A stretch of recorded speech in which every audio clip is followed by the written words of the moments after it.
ನಿಮ್ಮ ಸತ್ಯ ಯುನಿಲೆಟ್ ಅಲ್ಲಿ ಫುಲ್ ಮೂನ್ ಸೇಲ್ ಮೇ 31 ಒಂದಿನ ಮಾತ್ರ. ಸತ್ಯ ಯುನಿಲೆಟ್ ರೈತರಿಗೆ ಒಕ್ಕಲೆಬ್ಬಿಸುವಂತ ಕೆಲಸ ಮಾಡೋದು. ರೈತರ ಜೊತೆಯಲ್ಲಿ ಕೂತು ಚರ್ಚೆ ಮಾಡಕ್ ಹೋಗ್ತೀನಿ, ಬಂದ್ರೆ ಅವರು ಬರ್ಬೋದು.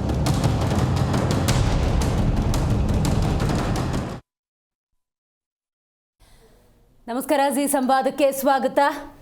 ಬಿಡದಿ ವಿಚಾರವನ್ನು ಇವತ್ತು ಕೂಡ ನಾವು ಚರ್ಚೆ ಮಾಡ್ತಾ ಇದ್ದೀವಿ. ಯಾಕಂದರೆ ಇದು ರೈತರ ಹೋರಾಟ, ರೈತರ ಬದುಕಿನ ಹೋರಾಟ, ರೈತರ ಫಲವತ್ತಾದ ಭೂಮಿಯ ಹೋರಾಟ, ರೈತರಿಗೆ ನ್ಯಾಯ ಸಿಗಲೇಬೇಕು ಅನ್ನುವಂಥ ನಿಟ್ಟಿನಲ್ಲಿ ನಡೀತಾ ಇರುವಂಥ ಹೋರಾಟ. ರೈಟ್, ಇದು ರೈತರ ಹೋರಾಟವಾಗಿದ್ದರೆ ಇಷ್ಟು ದೊಡ್ಡ ಮಟ್ಟಕ್ಕೆ ಬೆಳೀತಿರಲಿಲ್ಲ ಅಂತ ಅನ್ಸುತ್ತೆ. ಆದರೆ ಇದು ರಾಜಕೀಯ ನಾಯಕರ ಭಾಗಿದಾರರಾಗಿರುವುದರಿಂದಾಗಿ ಈ ಹೋರಾಟ ಮತ್ತೊಂದು ಮಜಲನ್ನು ಪಡ್ಕೊಂಡಿದೆ. ಕೇಂದ್ರ ಸಚಿವರಾಗಿರುವಂಥ HD ಕುಮಾರಸ್ವಾಮಿ ಅವರು ವಿಶೇಷವಾಗಿ ಕರ್ನಾಟಕದ ಮುಖ್ಯಮಂತ್ರಿ DK ಶಿವಕುಮಾರ್ ಅವರಿಗೆ ಮತ್ತೊಂದು ಪತ್ರವನ್ನು ರವಾನೆ ಮಾಡಿದ್ದಾರೆ. ಏನದ್ರಿದೆ ಅಂತ ನಾವು ನೋಡ್ತಾ ಹೋಗೋದಾದರೆ, ನಾಳೆ ನಾನು ಕೂಡ ಹೋಗ್ತಾ ಇದ್ದೀನಿ, ನೀವು ಕೂಡ ಬಂದುಬಿಡಿ, ಅಲ್ಲಿರುವಂಥ ರೈತರ ಜೊತೆ ಮುಕ್ತವಾಗಿ ಮಾತಾಡೋಣ, ಅಲ್ಲಿನ ಸಮಸ್ಯೆಯನ್ನು ಅರಿಯೋಣ ಅನ್ನುವಂಥ ವಿಚಾರವನ್ನು ಪ್ರಸ್ತಾಪ ಮಾಡಿದ್ದಾರೆ ಪತ್ರದ ಮೂಲಕ.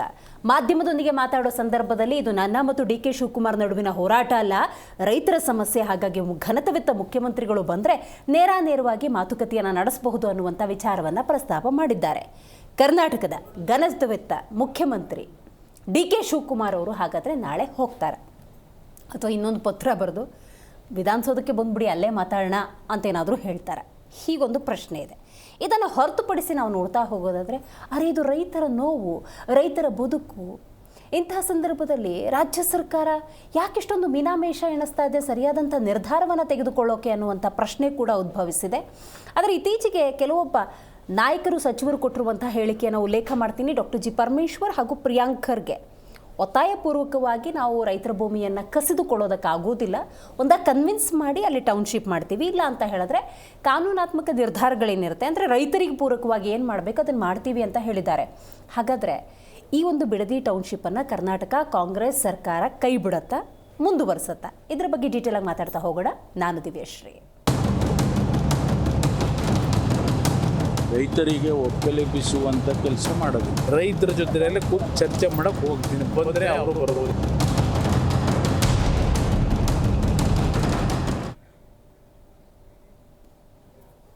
ಯಾವುದೇ ಪ್ರತಿಷ್ಠೆ ಇಲ್ಲ ಅಂತ HD ಕುಮಾರಸ್ವಾಮಿ ಅವರು ಹೇಳಿದ್ದಾರೆ. ಹಾಗಾದರೆ 2 ಹೆಜ್ಜೆ ವಿಧಾನಸೌಧಕ್ಕೂ ಹೋಗಿ ಬರಲಿ. ಯಾವುದೇ ಪ್ರತಿಷ್ಠೆಗೆ ಘನತವಿತ್ತ ಮುಖ್ಯಮಂತ್ರಿ DK ಶಿವಕುಮಾರ್ ಅವರು ಬಿದ್ದಿಲ್ಲ ಅನ್ನೋದಾದರೆ 4 ಹೆಜ್ಜೆ ಬಿಡದಿಗೂ ಹೋಗಿ ಬರಲಿ. ಇದು ಜನರ ಆಗ್ರಹ ಮತ್ತು ಮಾಧ್ಯಮಗಳ ಮನವಿ ಅಂತ ಹೇಳಿದ್ರೆ ತಪ್ಪಾಗೋದಿಲ್ಲ. ನೀವು ನಿಮ್ಮ ಪ್ರತಿಷ್ಠೆಗೆ ಬಿದ್ಕೊಂಡ್ಬಿಟ್ಟು ನಾವು ರೈತರ ಪರ ಅಂತ ಹೇಳಿಕೆ ಕೊಟ್ಟರೆ ಸಾಕಾಗೋದಿಲ್ಲ. ಮತ್ತೊಂದು ಹಂತವನ್ನು ತಲುಪಿದೆ ಬಿಡದಿ ಟೌನ್ಶಿಪ್ ಸಮರ. ನಾಳೆ ಬಿಡದಿಗೆ ಭೇಟಿ ನೀಡ್ತಾರೆ ಕೇಂದ್ರ ಸಚಿವ HD ಕುಮಾರಸ್ವಾಮಿ. ಮತ್ತೆ CM DK ಶಿವಕುಮಾರ್ಗೆ ಸವಾಲು ಹಾಕಿದ್ದಾರೆ ಕುಮಾರಸ್ವಾಮಿ. ನಾಳೆ ನಿಗದಿತ ಸಮಯಕ್ಕೆ ಬಿಡದಿಗೆ ಹೋಗಿ ಕೂತ್ಕೋತಾರೆ, ರೈತರ ಜೊತೆ ಮಾತಾಡ್ತಾರೆ, ಮಧ್ಯಾಹ್ನ ತನಕ ಕಾಯ್ತಾರೆ. CM ಬಂದರೆ ಉತ್ತಮ, ಒಂದು ಸಮಗ್ರ ಚರ್ಚೆ ಅನ್ನೋದಾಗತ್ತೆ, ಔಟ್ಪುಟ್ ಬರುತ್ತೆ, ಒಂದು ನಿರ್ಧಾರಕ್ಕೆ ಬರಬಹುದು. DK ಶಿವಕುಮಾರ್ ಅವರು ಬಂದ್ರೇನು, ಬಂದಿಲ್ಲ ಅಂದ್ರೇನು ಅನ್ನೋದನ್ನು ನೋಡಬೇಕಾಗತ್ತೆ. ಬರುವಂತಹ ಮನಸ್ಸನ್ನು ಮಾಡಿದ್ದಾರಾ ಇಲ್ವಾ ಅನ್ನೋದನ್ನು ಕೂಡ ತಿಳ್ಕೊಳ್ಬೇಕಾಗತ್ತೆ. ಆದರೆ ರೈತರ ಹಿತ ಕಾಯಬೇಕು ಅನ್ನೋದಾದರೆ ಒಂದು ಅಂತಿಮ ನಿರ್ಧಾರಕ್ಕಂತೂ ಬರಲೇಬೇಕು. ಆ ನಿಟ್ಟಿನಲ್ಲಿ ಯೋಚನೆ ಮಾಡಬೇಕಾಗತ್ತೆ ಪ್ರತಿಯೊಬ್ಬ ನಾಯಕರು. ಯಾಕಂದರೆ ಕರ್ನಾಟಕದಲ್ಲಿ ಕಾಂಗ್ರೆಸ್ ಬಹಳ ದೊಡ್ಡ ಮ್ಯಾಂಡೇಟನ್ನು ಪಡ್ಕೊಂಡು ಅಧಿಕಾರವನ್ನು ನಡೆಸ್ತಾ ಇದೆ, ಆಡಳಿತ ನಡೆಸ್ತಾ ಇದೆ. ಜನಹಿತ, ರೈತರ ಹಿತ ಅನ್ನೋದು ಬಹಳ ಮುಖ್ಯ ಆಗುತ್ತೆ. ಇನ್ನೊಂದು ಪ್ರಮುಖ ವಿಚಾರ, ಆಂತರ್ಯದ ವಿಚಾರ ನಾನು ಉಲ್ಲೇಖ ಮಾಡಲೇಬೇಕು. ದೇವನಹಳ್ಳಿ, ಚನ್ನರಾಯಪಟ್ಟಣ 1777 ಎಕರೆ ಭೂಮಿಯನ್ನು ಆ ಭಾಗದ ರೈತರು ಉಳಿಸ್ಕೊಂಡಿದ್ದಾರೆ, ಹೋರಾಟ ಮಾಡೇ ಉಳಿಸ್ಕೊಂಡಿದ್ದಾರೆ.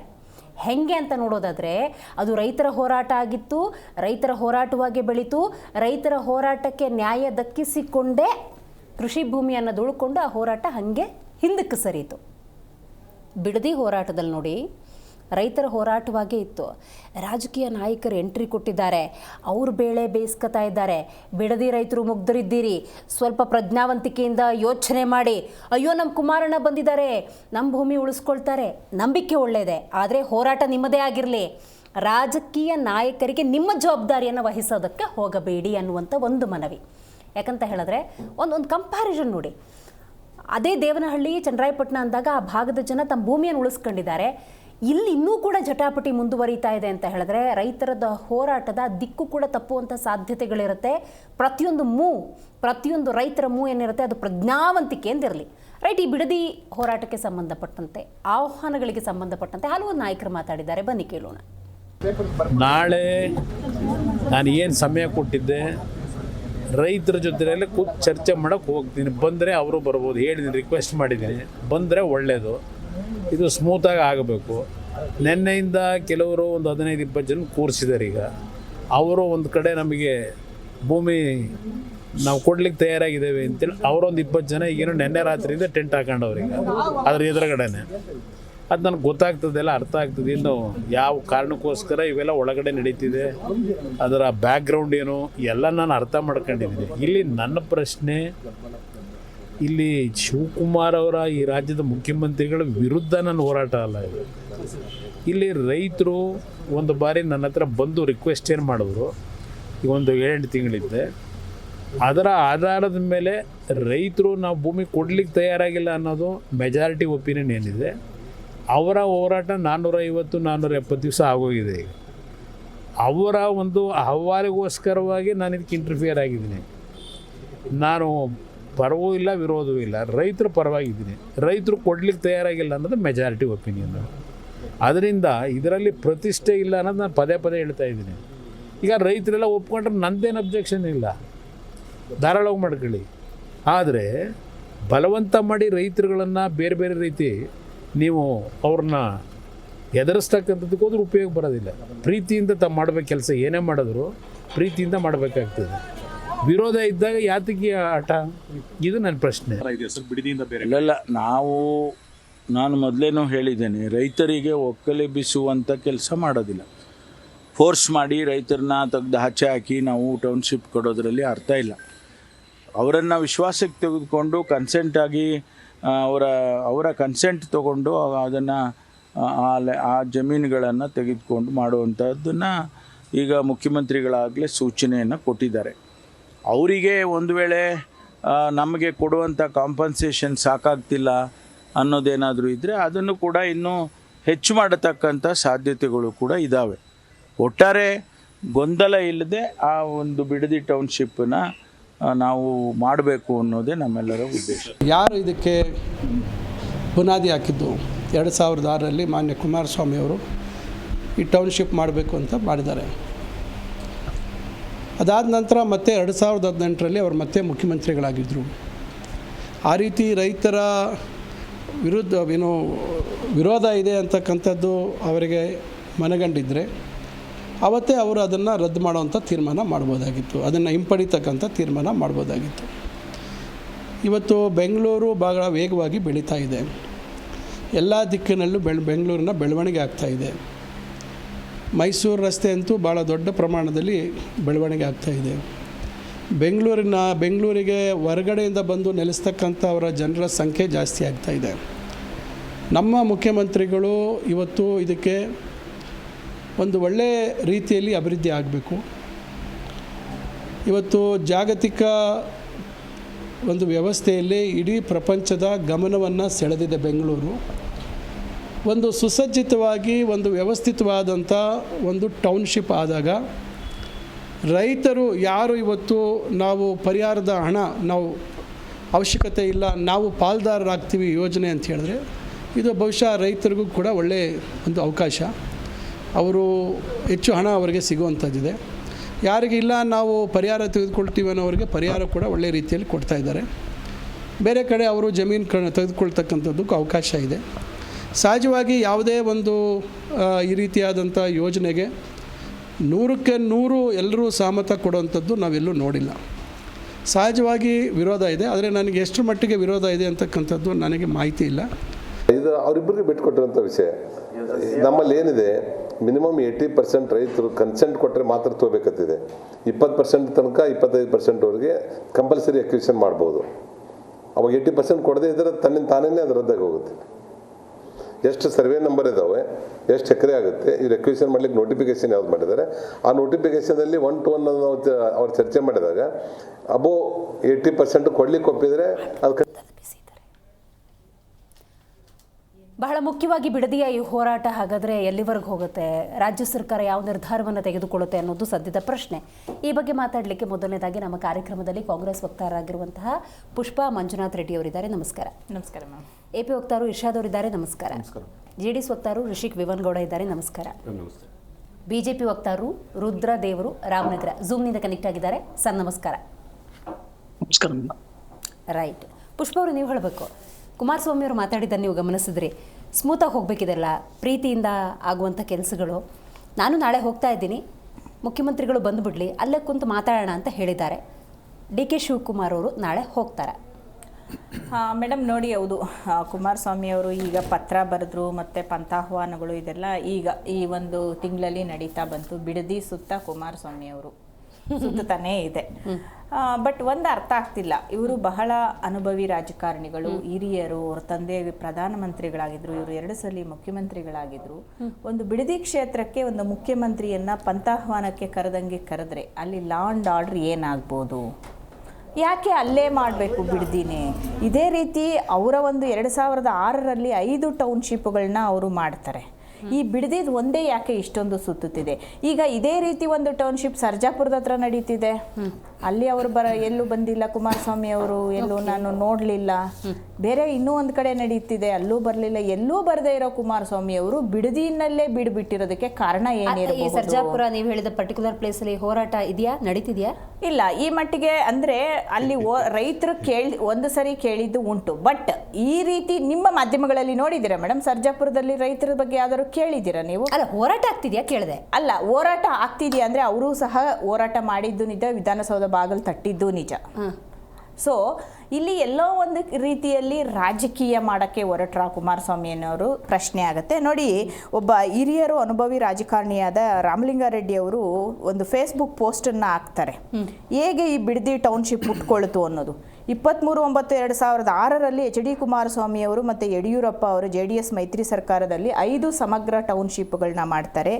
6ರಲ್ಲಿ ಅಧಿಕೃತ ಸೂಚನೆಯನ್ನು ಹೊರಡಿಸ್ತಾರೆ. 7ರಲ್ಲಿ ಮತ್ತಷ್ಟು ವಿಸ್ತರಣೆ ಮಾಡ್ತಾರೆ. ಆಗ ಸಚಿವರಾಗಿದ್ದವರು R ಅಶೋಕ್ ಅವರು. 12ರಲ್ಲಿ ಜಗದೀಶ್ ಶೆಟ್ಟರ್ ಅವರ ನೇತೃತ್ವದಲ್ಲಿ ಟೌನ್ಶಿಪ್ ಅನುಷ್ಠಾನಕ್ಕಾಗಿ ಉತ್ತಮ ಗುಣಮಟ್ಟದ ಸಮಿತಿಯನ್ನು ರಚನೆ ಮಾಡ್ತಾರೆ. ಹಾಗೆ 20ರಲ್ಲಿ BJP 9,000 ಎಕರೆಯಲ್ಲಿ ಸಮಗ್ರ ಟೌನ್ಶಿಪ್ ಅಭಿವೃದ್ಧಿಪಡಿಸುವ ಬಗ್ಗೆ ಸಭೆ ಮಾಡಲು ನಿರ್ಧರಿಸ್ತಾರೆ. R ಅಶೋಕ್ ಅವರು ಸಚಿವರಾಗಿರ್ತಾರೆ. 22 ಬಜೆಟ್ನಲ್ಲಿ ಬಸವರಾಜ ಬೊಮ್ಮಾಯಿ ಅವರು ಸರ್ಕಾರ ಇಂಟಿಗ್ರೇಟೆಡ್ ಟೌನ್ಶಿಪ್ ಅಭಿವೃದ್ಧಿಯನ್ನು ಘೋಷಣೆ ಮಾಡ್ತಾರೆ. 22ರಲ್ಲಿ BJP ಸರ್ಕಾರವೇ ಅನುಷ್ಠಾನಕ್ಕಾಗಿ ಮತ್ತೊಂದು ಉನ್ನತ ಮಟ್ಟದ ಸಮಿತಿಯನ್ನ ಡಾಕ್ಟರ್ CR ಅಶ್ವತ್ಥನಾರಾಯಣ್ ಸರ್ಕಾರದ ಪ್ರಮುಖ ಸಚಿವರಾಗಿದ್ರು ಅವಾಗ ಮಾಡ್ತಾರೆ.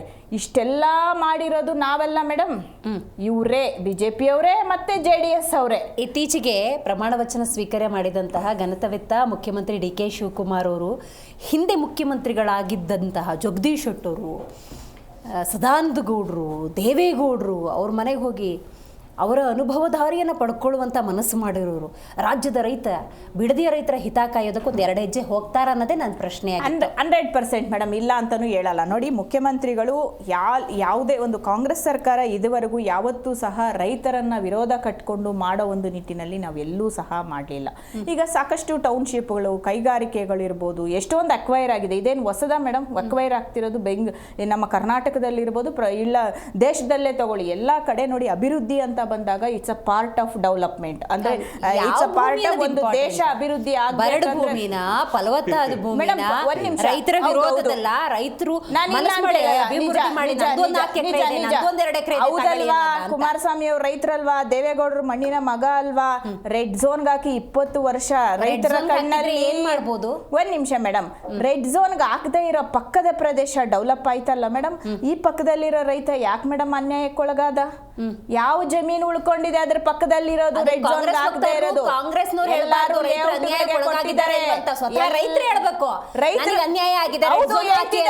ಹೇಳ್ತಿದ್ದಾರೆ, ಇಲ್ಲ ಅಂತಾನು ಇಲ್ಲ. ಎಲ್ಲಾ ರೈತರು ನಾನು ಭೂಮಿ ಕೊಡಲ್ಲ ಅಂತ ಹೇಳ್ತಿಲ್ಲ. ಅವರ ಕಷ್ಟಗಳು ಬಂದಾಗ ಬರೀ 50 ಲಕ್ಷಕ್ಕೆ ಮಾರ್ಕೊಂಡಿರೋ ಸಾಕಷ್ಟು ನಿದರ್ಶನಗಳು ಅಲ್ಲಿದೆ. ರೈತರೇ ಹೇಳಿದ್ದಾರೆ ಬಾಯ್ ಬಿಟ್ಟು, ನಮಗೆ ಕೂಲಿ ಅವ್ರು ಸಿಗ್ತಿಲ್ಲ, ನಮ್ಮ ಜಮೀನನ್ನ ಮಾರಕ್ಕಾಗದೆ ಕಡಿಮೆ ರೇಟ್ಗೆ ಬೇರೆಯವ್ರಿಗೆ ಮಾರಿದೀವಿ ಅಂತ ಈ ತರ ಎಷ್ಟೋ ಪರಬಾರೆಗಳು ನಡೆದಿದೆ. ಈ ಎಲ್ಲ ಅನ್ಯಾಯವನ್ನ ಮಾಡಿದವರು ಇದೇ ಕುಮಾರಸ್ವಾಮಿ ಅವರು. ಅನ್ನಿಸ್ತಾ ಇದೆ ಇರ್ಷಾದ್ ಅವರೇ, ಬಿಡದಿ ಹೋರಾಟದಲ್ಲಿ ನನಗೆ ರಾಜಕೀಯ ಮಾತ್ರ ಕಾಣಿಸ್ತಾ ಇದೆ, ನೀವೇನಂತೀರಿ? ಮೇಡಮ್ 100% ರಾಜಕೀಯನ ಮೇಡಮ್ ನಡೀತಾ ಇರೋದು, ಕಾಣಿಸ್ತಾ ಇರೋದು ನಡೀತಾ ಇರೋದೇ ಅಲ್ಲಿ. ರೈತರು ವಿರುದ್ಧ ಯಾರು ಇವತ್ತು ಮಾತಾಡ್ತಾ ಇದಾರಿಲ್ಲ, ಕಾಂಗ್ರೆಸ್ ಅವ್ರು ಮೊದಲು ಏನು ಹೇಳ್ತಾ ಇದ್ರು, ನಾವು ರೈತರ ಪರವಾಗಿರೋರು ಅಂದ್ರು. ಯಾವ ತರ ರೈತರ ಪರವಾಗಿ? ರೈತರ ಮನೆ ಹಾಳು ಮಾಡಿ ನೀವು ರೈತರ ಪರವಾಗಿರೋದಾ? ಯಾವ ರೈತರು ನನಗೆ ಯಾವುದೇ ಕಾರಣಕ್ಕೆ ನಾನು ಮಾಡಲ್ಲ ಅಂತ ಹೇಳಿದ್ಮೇಲೆ ಬಲವಂತ ಏನಕ್ಕೆ ಮಾಡ್ತೀರಾ? ಅವ್ರು ಕೊಟ್ರೆ ನೀವು ಏನ್ ಬೇಕಾದ್ರೂ ಮಾಡಿ, ಕೊಡಲ್ಲ ಅಂದ್ರೆ ಮಾಡಬೇಡಿ. ಟೆಕ್ನಾಲಜಿ ಮುಂದೋಗಿದೆ. ಇವತ್ತು CM ಅವರು ಟೆಕ್ನಾಲಜಿ ಬಗ್ಗೆ ಏನೇನೋ ಮಾತಾಡ್ತಾರೆ. AI ಟೌನ್ಶಿಪ್ ಮಾಡಕ್ ಹೋಗಿದಾರಿಲ್ಲ, AI ಟೌನ್ಶಿಪ್ ಬೇಕಾಗಿಲ್ಲ. AI ಟೆಕ್ನಾಲಜಿ ತಗೊಂಡು ಬಂದು ರೈತರಿಗೆ ಯಾವ ತರ ಆದಾಯ ಬೆಳಿಬೇಕು ಅನ್ನೋದು ತೋರಿಸ್ಕೊಳ್ಳಿ, ಆವಾಗ ಜನ ಒಪ್ಕೊಂತಾರೆ. ಇಲ್ಲ, ನಿಜವಾಗ್ಲೂ ಏನೋ ಒಂದು ಬದಲಾವಣೆ ಅನ್ನೋದು ಬಂದಿದೆ ಕರ್ನಾಟಕದಲ್ಲಿ ಅಂತ.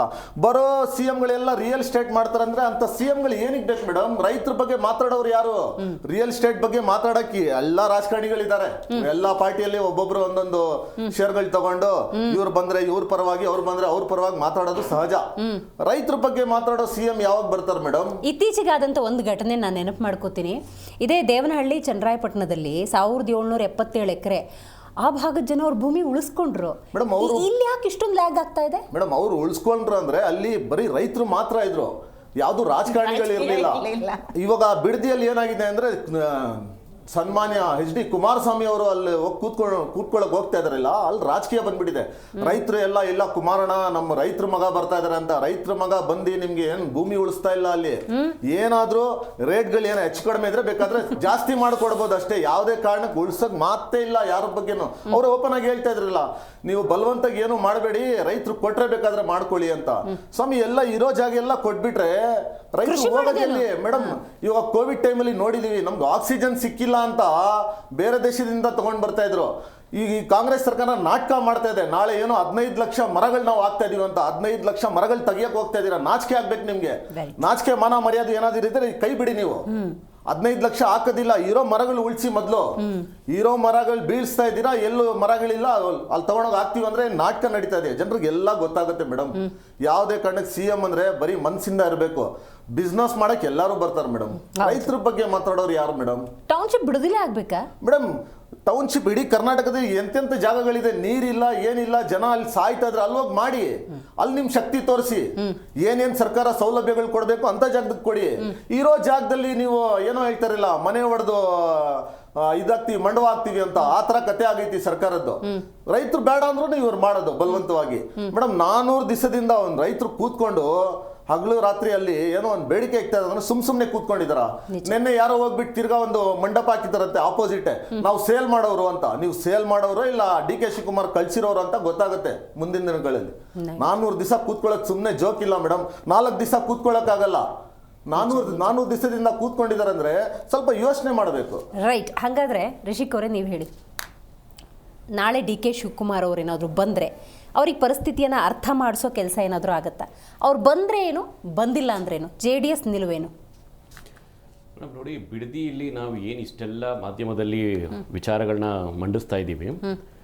9,700 ಚಿಲ್ಲರೆಯಷ್ಟು ಕೃಷಿ ಥರ ಭೂಮಿಯಲ್ಲ, ಹಚ್ಚ ಹಸಿರಿನ ಕೃಷಿ ಭೂಮಿ ಇರುವಂತಹ ಬಿಡದಿ. ಇದರಲ್ಲಿ ಸರಿಸುಮಾರು ಒಂದು 2,000 ಎಕರೆ ನಿಮಗೆ ಸರ್ಕಾರಿ ಗೋಮಾಳ ಜಾಗ ಇದೆ. ಇನ್ನು ಉಳಿಕೆ ಇರುವಂತಹ 7,000 ಎಕರೆ ನಿಮಗೆ ಕೃಷಿ ಇರುತ್ತಂತ ಭೂಮಿ, ಫಲವತ್ತಾದ ಭೂಮಿ, ಹಸಿರು ಭೂಮಿ. ಸರಿಸುಮಾರು 7.5 ರಿಂದ 8 ಲಕ್ಷ ತೆಂಗಿನ ಮರಗಳು, ಸಸಿ ಅಲ್ಲ ಮರಗಳು, ಅಡಕೆ ಮರಗಳು, ಬಾಳೆ ಗಿಡಗಳು, ಆಮೇಲೆ ಬೇರೆ ಎಲ್ಲ ಯಾವ ರೀತಿ ನಿಮಗೆ ಈಗ ಒಂದು ಅಕ್ಕಿ, ಗೋಧಿ, ರಾಗಿ ಈ ಥರ ಇರುತ್ತೆ, ಇದೆಲ್ಲ ಬೆಳೆಯುವಂಥದ್ದು ಬಿಡದಿಯಲ್ಲಿ ಇರುವಂಥ ಒಂದು ಕೃಷಿಯೇತರ ಭೂಮಿ, ಅಂದರೆ ಹಸಿರು ಭೂಮಿ ಅಂತ ಹೇಳ್ತಾರೆ. ಇನ್ನು ಇಲ್ಲಿ ಸರಿಸುಮಾರು 500ಕ್ಕಿಂತ 600 ಪ್ಲಸ್ ಅಷ್ಟು ರೈತರಿದ್ದಾರೆ. ಅದರಲ್ಲಿ ಸಣ್ಣ ಇಳಿದಾರರು ಇದ್ದಾರೆ. ಅಂದರೆ ನಿಮಗೆ ಈಗ 20 ಕುಂಟೆ ಇರೋರು, 30 ಕುಂಟೆ ಇರೋರು, 40 ಕುಂಟೆ ಇರೋರು, 1 ಎಕರೆ ಮೇಲೆ ಇರುವಂಥವರು ಸಾಕಷ್ಟು ಜನ ಇದ್ದಾರೆ. ಇನ್ನು ಇಲ್ಲಿ 2006ರಲ್ಲಿ ಸನ್ಮಾನ್ಯ ಕುಮಾರಣ್ಣನವರು 5 ಟೌನ್ಶಿಪ್ ಮಾಡಬೇಕು ಅಂತ ಏನು ಮಾಡಿದ್ರು ಬ್ಯಾಂಗ್ಳೂರು ಸರೌಂಡಿಂಗಲ್ಲಿ. ಅದರಲ್ಲಿ ಬಿಡದಿ ಕೂಡ ಒನ್ ಆಫ್ ದ ಟೌನ್ಶಿಪ್ ಆಗಿತ್ತು. ಇದೇ ಟೌನ್ಶಿಪ್ ಮಾಡಬೇಕು ಅಂತ ಹೇಳಿದಾಗ ಒಂದು ಸಂಶೋಧನೆದು ಸತ್ಯ ಸೋಚನ ಅಥವಾ ಸತ್ಯ ಹುಡುಕ್ತೀವಿ ಅಂತ ಅಂದ್ಬಿಟ್ಟು ಕಾಂಗ್ರೆಸ್ಸಲ್ಲಿ ಈಗೇನು ಮಾತಾಡ್ತಾ ಇದ್ದಾರಲ್ಲ, ಇವರೇ ಅವತ್ತು ಕುತ್ಕೊಂಡಿದ್ರು, ಅಪೋಸ್ ಮಾಡಿದರು. ಆಮೇಲೆ ನಿಮಗೆ ಸೆಷನ್ನಲ್ಲೇ ಯಾಕೆ ಮಾಡಬಾರ್ದು ಅನ್ನೋಂಥದ್ದು ಸಾಕಷ್ಟು ರಿಪೋರ್ಟ್ಗಳು ಅವರೇ ಕೊಟ್ಟಿದ್ದಾರೆ. ಇವತ್ತು ಯಾವ ರೀತಿ ಹಾಸ್ಯಾಸ್ಪದ ಅಂತ ಹೇಳಿದ್ರೆ, ನಮ್ಮ ಸ್ನೇಹಿತರು ಹೇಳ್ತಾರೆ ಬಿಡದಿಯಲ್ಲಿ ಸನ್ಮಾನ್ಯ DK ಶಿವಕುಮಾರ್ ಅವರು ಏನು ಹೇಳ್ತಾರೆ, ಬನ್ನಿ ವಿಧಾನಸೌಧಕ್ಕೆ ಅದು ಅಭ್ಯಾಸ ಆಗ್ಬಿಡಿದಲ್ಲ, ನೀವು ಬನ್ನಿ ನಿಮ್ಮ ಜೊತೆಗೆ 5 ಜನ ಕರ್ಕೊಂಬನ್ನಿ ವ್ಯವಹಾರ ಮಾತಾಡ್ಕೊಂಬೋಣ ಅಂತ ಕ್ಲೋಸ್ಡ್ ಡೋರಲ್ಲಿ. ಆ ರೀತಿ ನೀವು ಬನ್ನಿ ನಿಮ್ಮ ಜೊತೆಗೆ ಒಂದು 5 ಜನ ಕರ್ಕೊಂಬನ್ನಿ ಅಂತ ಹೇಳಿದ್ರು. ಅದಕ್ಕೆ ಸನ್ಮಾನ್ಯ ಕುಮಾರಣ್ಣನವ್ರು ಏನು ಹೇಳ್ತಾರೆ, ಸುದೀರ್ಘವಾಗಿ ಒಂದು ಪತ್ರ ಬರೀತಾರೆ. ನೋಡಪ್ಪ, ನಾವು ವಿಧಾನಸೌಧದಲ್ಲಿ ಬಂದ್ಬಿಟ್ಟು ನಾವಿಲ್ಲಿ ಯಾವುದೋ ವ್ಯವಹಾರ ಮಾಡಕ್ಕೆ ಬರ್ತಾ ಇಲ್ಲ, ನಾವು ರಿಯಲ್ ಎಸ್ಟೇಟ್ ಬ್ರೋಕರ್ಗಳಲ್ಲ. ನೀವೇನೇ ಮಾಡೋದಿದ್ರು ನೇರವಾಗಿ ಬಿಡದಿಯ ಬೈರಮಂಗಲದಲ್ಲಿ ಎದುರಿಗೆ ಮಾತಾಡೋಣ ಬನ್ನಿ ಅಂತ ಅಂದ್ಬಿಟ್ಟು ಒಂದು ಅಹವಾಲನ್ನ ಕಳಿಸ್ತಾರೆ. ಅದರ ಜೊತೆಗೆ ಅಡಿಷನಲ್ ಆಗಿ ಇನ್ನೊಂದು ಲೆಟರು ಕಳಿಸ್ತಾರೆ. ಇನ್ನೊಂದು ಲೆಟರಲ್ಲಿ ಏನು ಹೇಳ್ತಾರೆ, ಈ ಎಲ್ಲ ಏನು ಡೆವಲಪ್ಮೆಂಟ್ಸ್ಗಳಾಗಿದೆ ಮುಂದುವರೆದ ಭಾಗವಾಗಿ ದಯಮಾಡಿ ತಾವು ಇಲ್ಲಿ ನನ್ನ ಇಂಟರ್ಫಿಯರೆನ್ಸ್ ಏನೂ ಇಲ್ಲ. ಆಮೇಲೆ ನಮ್ಮ ಸ್ನೇಹಿತರೊಬ್ರು ಹೇಳಿದ್ರು, ಸನ್ಮಾನ್ಯ ಕುಮಾರಣ್ಣವ್ರೇನೋ ರೇಟ್ ಜಾಸ್ತಿ ಮಾಡ್ಕೊಳಕ್ಕೆ ಹೋಗ್ಬಿಡ್ತಾರೆ, ಹಂಗೆ ಮಾಡ್ಕೊಳ್ತೀವಿ ಅಂತ. ಅವರಿಗೆ ರಾಜಕೀಯವಾಗಿ ಗಾಳಿಗಂತ ಗೊತ್ತಿಲ್ಲ, ವ್ಯಾವಹಾರಿಕವಾಗೂ ಗಾಳಿಗಂತ ಗೊತ್ತಿಲ್ಲ. ಸೊ ಏನೋ ಲೂಸ್ ಟಾಕ್ಸ್ ಮಾತಾಡ್ತಾ ಇದ್ದಾರೆ. ರೇಟ್ ಜಾಸ್ತಿ ಮಾಡ್ಕೋಬೇಕು ಅಂತ ಹೇಳಿದ್ರೆ ಅಲ್ಲಿ ಹೋಗಿ ಪ್ರೊಟೆಸ್ಟ್ ಮಾಡಿಸ್ಬಿಟ್ಟೆ ಮಾಡ್ಕೊಳ್ಬೇಕಿಲ್ಲ. ಯಾರ್ಯಾರ ಹತ್ರ ಅಗ್ರಿಮೆಂಟ್ ಹಾಕೋಬೇಕು, ಸೇಲ್ ಅಗ್ರಿಮೆಂಟ್ ಹಾಕೋಬೇಕು, ಅಲ್ಲಿ ಯಾವ್ಯಾವ ರೀತಿ ಇನ್ಕ್ರೀಸ್ ಮಾಡ್ಕೋಬೇಕು ಅನ್ನೋಂಥ ಬೇರೆ ಸ್ಟ್ರಾಟಜಿ ಇದೆ. ಅದನ್ನ ಮಾಡಬೇಕು ಅಂದ್ರೆ ನಾವೇನು ಎದುರಿಗೆ ಕರೆಸ್ಬಿಟ್ಟು ಮಾತಾಡೋ ರೆಸಿಟಿ ಇಲ್ಲ. ರೈಟ್.